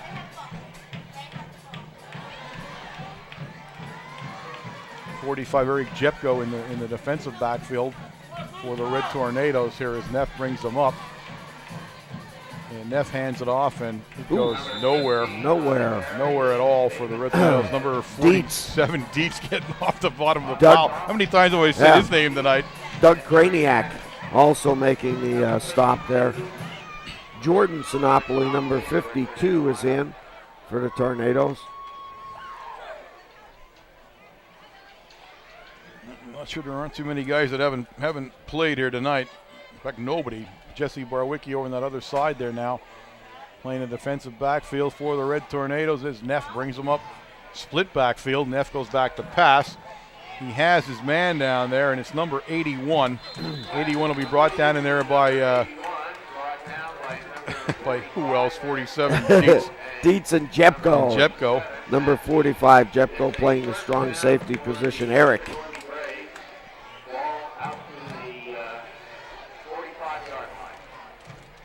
It was 81, I think, wasn't it? Veda on the yes, reception.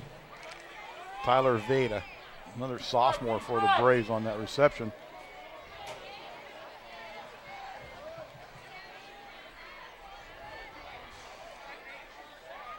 Back to pass goes Neff. He was under heavy pressure. He escapes that. He looks downfield. He was trying to hit, I believe he was trying to hit. Let's see when he gets up. 17, and that's Stephen Kenny. Marwicki, of course, number 87, Jesse, protecting that time and makes a nice hit. Casella put the initial rush on that forced Neff out of the pocket and the throw on the run. 2:19 and counting here in the fourth quarter of play here in the Silver Bowl as the Red Tornadoes are winding down a 61-0 pasting of the Braves. Braves set up in that split backfield for Neff. Neff again looks downfield, and he was trying to hit Bly down there, but he just let him a little bit too much. Number 57, Ahmad Abumar is in for the Tornadoes. Mitchell Matalavich, also a sophomore. Number 78 in the game for the Red Tornadoes now. 1:42 and counting here.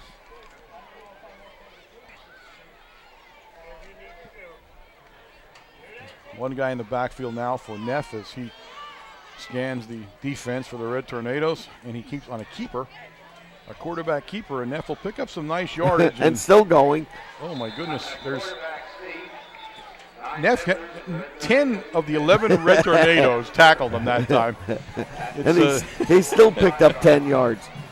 Yeah, that's David Besser, number 77 in the Red Tornado lineup now for the defense.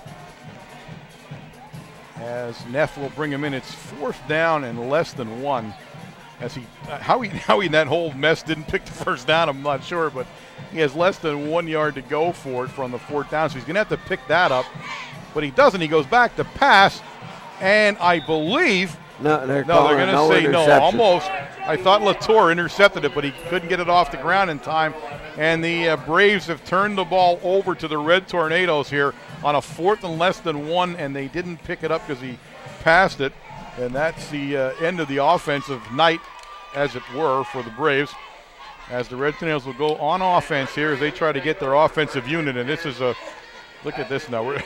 John Ambrose, number 55. Everybody in their brothers trying to get in and out of the game here. There's a new quarterback in, and that is number 4, Eddie Stewart, the freshman. He's in 14 seconds in counting here. Number 49, Troy Brown. We have a stoppage of play with 9 seconds as the Red Tornadoes, and that was very nice. The refs let us get one in there as we were short a guy on the line. He stopped the clock, pointed to the guy, said, "Get in there and let's go." And the Red Tornadoes now carrying the ball for the Red Tornadoes is number 27 down there, Mike Sinopoli. And that, ladies and gentlemen, is the end of this football game here from Mount Carmel tonight. The Red Tornadoes have scored a 61-0 victory over the Braves of Shikellamy. One of the most lopsided losses in this very long and illustrious series. So the Braves take a major step backward here in a season that's already been a tough one for them. And we can only hope that, they can turn this thing around. This was not a step in the right direction for them. And well, I think the game from last year is now vindicated. Well, if I hate to say this, but last night at Supper Club, Trevor Demko was there. And I said to him, he was the spokesman. They had like 7 guys there, but he was the guy with the most experience. We're all young guys. And I said, what do you guys think? Is there like a revenge thing for you guys? And he was smiling a little bit, and he said to me, yeah, he said, we'd like to hang 60 on him. And everybody kind of laughed and everything. Now I'm thinking, he's probably thinking, wow, I was right on the mark. You're right. I don't think anybody, even anybody in Mount Carmel side of the ball's thinking we're going to score 60 points, or even want to tell you the truth. But again, he's going to be taking some ribbing from that group that was at the table with him when he said 60-0. Well, I'll tell you what, though, everybody you talked to were a little worried about the Shikellamy team, though. Absolutely. They were a good team. They were a good squad that came back from last year. Tonight, guys, just give you a quick one. Tonight's crew on the camera was Robin Hampton, Cody Minning, Aaron McPhee, Len Murin, and Alexis Rhodes. On the grips was Cassie Troutman and Kelly Flynn. Graphics was Nicole Purcell, and the master control was Dave Hummel. That's Dave Hummel. That's who that is. That's who that is. He was master control tonight. again, it wasn't for those guys, you wouldn't see this, and all you'd hear us blabbing and wouldn't see anything. And that, I can't imagine anything worse than that. I don't think they'd even hear us blabbing, though. Yeah, there probably wouldn't even be any blabbing. So, again, I want to say a big thank you to the crew. They never get enough credit. This is the youngest crew we may have ever worked with in our 18 years here. You're I right. mean, they are just extremely young. I mean, they're actually testing Dave's whatever patience he has left with us. They're trying to test them. So, my hat goes off to Dave, of course, but this crew is doing a fantastic job. And the youngest crew probably ever that I can remember is going to do a PCN game. The PCN game, the Saturday game, actually will be delayed from Friday to Saturday, but we'll be doing the PCN game. And I'll tell you what, I can't describe to you what an honor that is to be the only high school broadcasting group in Pennsylvania to do a PCN statewide game. And Statewide game. Even this young, this group said we can do it, we will do it, and they're going to do it. So that'll be the Pottsville game coming up on Friday. But, again, I don't say enough about them sometimes, and I should, because – But we do. In fact, tonight as we were walking in, how many comments we had gotten from different people about how great the quality is, number one. Yeah. And, just a great job that these kids do, and that was from people from North Schuylkill. Yeah, I mean, you're right. They had gotten a tape, I guess, and the guy worked and couldn't see the game that his son was playing and just couldn't say enough good things, and we can't either. So this is our moment here. We're waiting for Jose to get down to give us the stats, but while we're waiting for that, we just want to talk a little bit about what a great job this gang does, and they do. A big win for the Red Tornadoes, obviously, at a 61-0 win. You can't get any bigger than that, I guess. I'm not sure what it showed us. We beat what I thought was a fairly good Shikellamy team that really didn't come to play tonight, I guess. That's right. And that's what happens sometimes. So they move on. We look down the road at a Pottsville Crimson Tide team, which is a very good Pottsville Crimson, another AAA team coming in. They're in a tough league, and in fact, their 3 losses were to undefeated teams at least when they played them. So they're in a pretty tough league this year and playing some tough competition. So we'll look forward to the Pottsville game in 2 days' time. But it looks like the big man down there with the numbers is ready to roll, and we're going to defer down to Jose and the tablet. Thanks, Warren. We'll go real quick. For Shikellamy, 21 rushes for 47 net yards, 5 of 20 passing for 33 for a total offense of 80 yards and 5 first downs. Without a doubt, the best effort by Mount Carmel this year. Shutout win, really important for the defense, and I think I hope it sets the trend for something to come in the future. On offense, 40 rushes, 358 yards. The passing, we didn't throw the ball in the second half. Mike really did a nice job in keeping the score down. 8 of 16 for 104, the same as it was at halftime. The receiving numbers stay the same. Haynes 1 for 12, Collin 1 for 14, Quinn 1 for 10, and Morose 5 for 68. On the rushing side of the ball, James Haynes 10 rushes for 107. Julius Demetrius 12 rushes for 107. 200-yard rushers tonight and a 100-yard passer. So I think we spread the ball around a lot, and we did some good things. And it's been a long time since we had 2 100-yard rushers in the game. And off the top of my head, I can't just pull it right out, but it's got to be back. Damian Chicatano and Drew or something like that way back in 2001, 2002, something like that. Justin Pulowski, 7 for 65. Let's see here. I'm losing. Dave DeMarco, 3 for 48, or 6 for 21. I'm sorry. And Matt Hepler, 3 for 48, and Sinopoli 1 for 0. 462 total offensive yards, second consecutive week, 457 last week. So we knew all along that we can score points, and I think we did it tonight. And one other thing, Colin Menepe, 7 for 7 extra points. He puts himself in the record book with the 7 for 7 tonight in the extra points kicking. Really? Well, that is fantastic. Yeah, I mean, it's not a record, but it's in a top 10 list. Let's put it that way, which is still a nice performance. Considering where we were in Game 1 and Game 2, I think he's done an outstanding job kicking the ball. We're sort of like non-existent. We talked about that, too. And you know, we were laughing a little bit about it, and we can now, but I'll tell you the truth, and I said it and I'll say it again. I said it to Wayne, you know, let's not overlook Colin Menepace here. Oh, absolutely. You know, we had one of the worst kicking games you could come across in high school football. We had none. I mean, it was a disaster in the first three games or so. And here you see a kid that, you know, really says to himself, I got to fix this. I'm gonna bear down. I'm gonna figure this thing out. I'm gonna work as hard as I possibly can. And I know how hard that kid worked. And he turned it around. I mean, 7 for 7. he's kicking off consistently down to the 15, 12-yard line, I was going to say that, Warren. He had one kick was 58, one was 53, and one was 50 on a kickoff. So he's done an outstanding job. And let's not forget the shoe. The shoe is a big thing. He got himself a shoe. And obviously it makes a difference having that square-toed shoe. Well, that's what I said. If you're going to reinvent Lou Groza, you're going to have the right equipment. You know what I mean? He's the new Lou Groza now. So yeah, it was great. I mean, we kidded around before the game. Shikellamy's kicker was a straight-on kicker too. And we joked about maybe this is the first time in a long time we've seen two teams with a straight-on kicker. Yeah. Because they've just pretty much gone by the weight side. But if Colin can kick this way any way he wants, anytime he wants, the way he's kicking right now. Yeah, absolutely. Now, we leave this game, and I said this is a game that obviously the Braves want to put behind them. I feel bad for this program. They are an illustrious program. They have played football with us for a very long time. And if nothing else, the hope for them is they move into a Heartland Conference next year with us. They may be seeing a little better schedule, although most of their schedule is Heartland now. Yeah, their schedule is not going to change. They're not going to see a big difference in it, but hopefully, it gives them something to look forward to as the program is really struggling right now to find its footing out there. And I know that it will find it. I just hope it does it very soon and they become competitive again. And again, when I say, I'm talking about them being competitive, they're the same team that beat us last year. So it's a pretty fine line, I guess, sometimes. But what I'm most proud of tonight, Warren, is our guys came out and did what they were supposed to do in a game that they were supposed to win. Unlike last year when we came in the same situation, a must-win for district playoffs. And you took them for granted. They were 0-6 or 0-7 at the time they came into the game, and we didn't do the job. The difference between last year and this year is that we did the job tonight. We played with intensity. We did what we had to do, and I think that's a sign of a team maturing and growing up. Yep.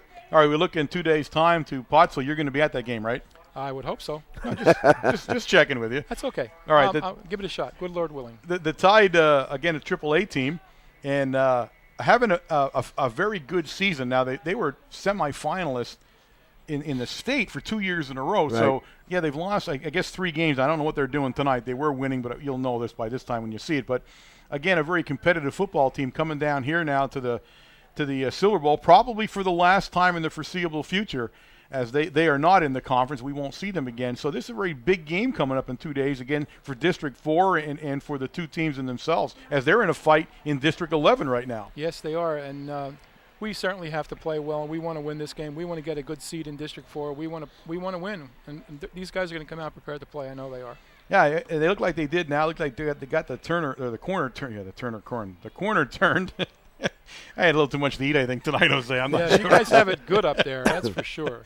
But, again, thanks a lot, Jose. All right, guys. Those numbers mean everything to us, and without you, we'd just be blabbing even more than we normally do. So thanks again. All right, guys. See you next week. Yep. All right, guys. I am Warren Altamar. Wayne Brokenshire. For Jose Gonzalo, this has been a sports presentation of WKMC TV. Thank you and good night.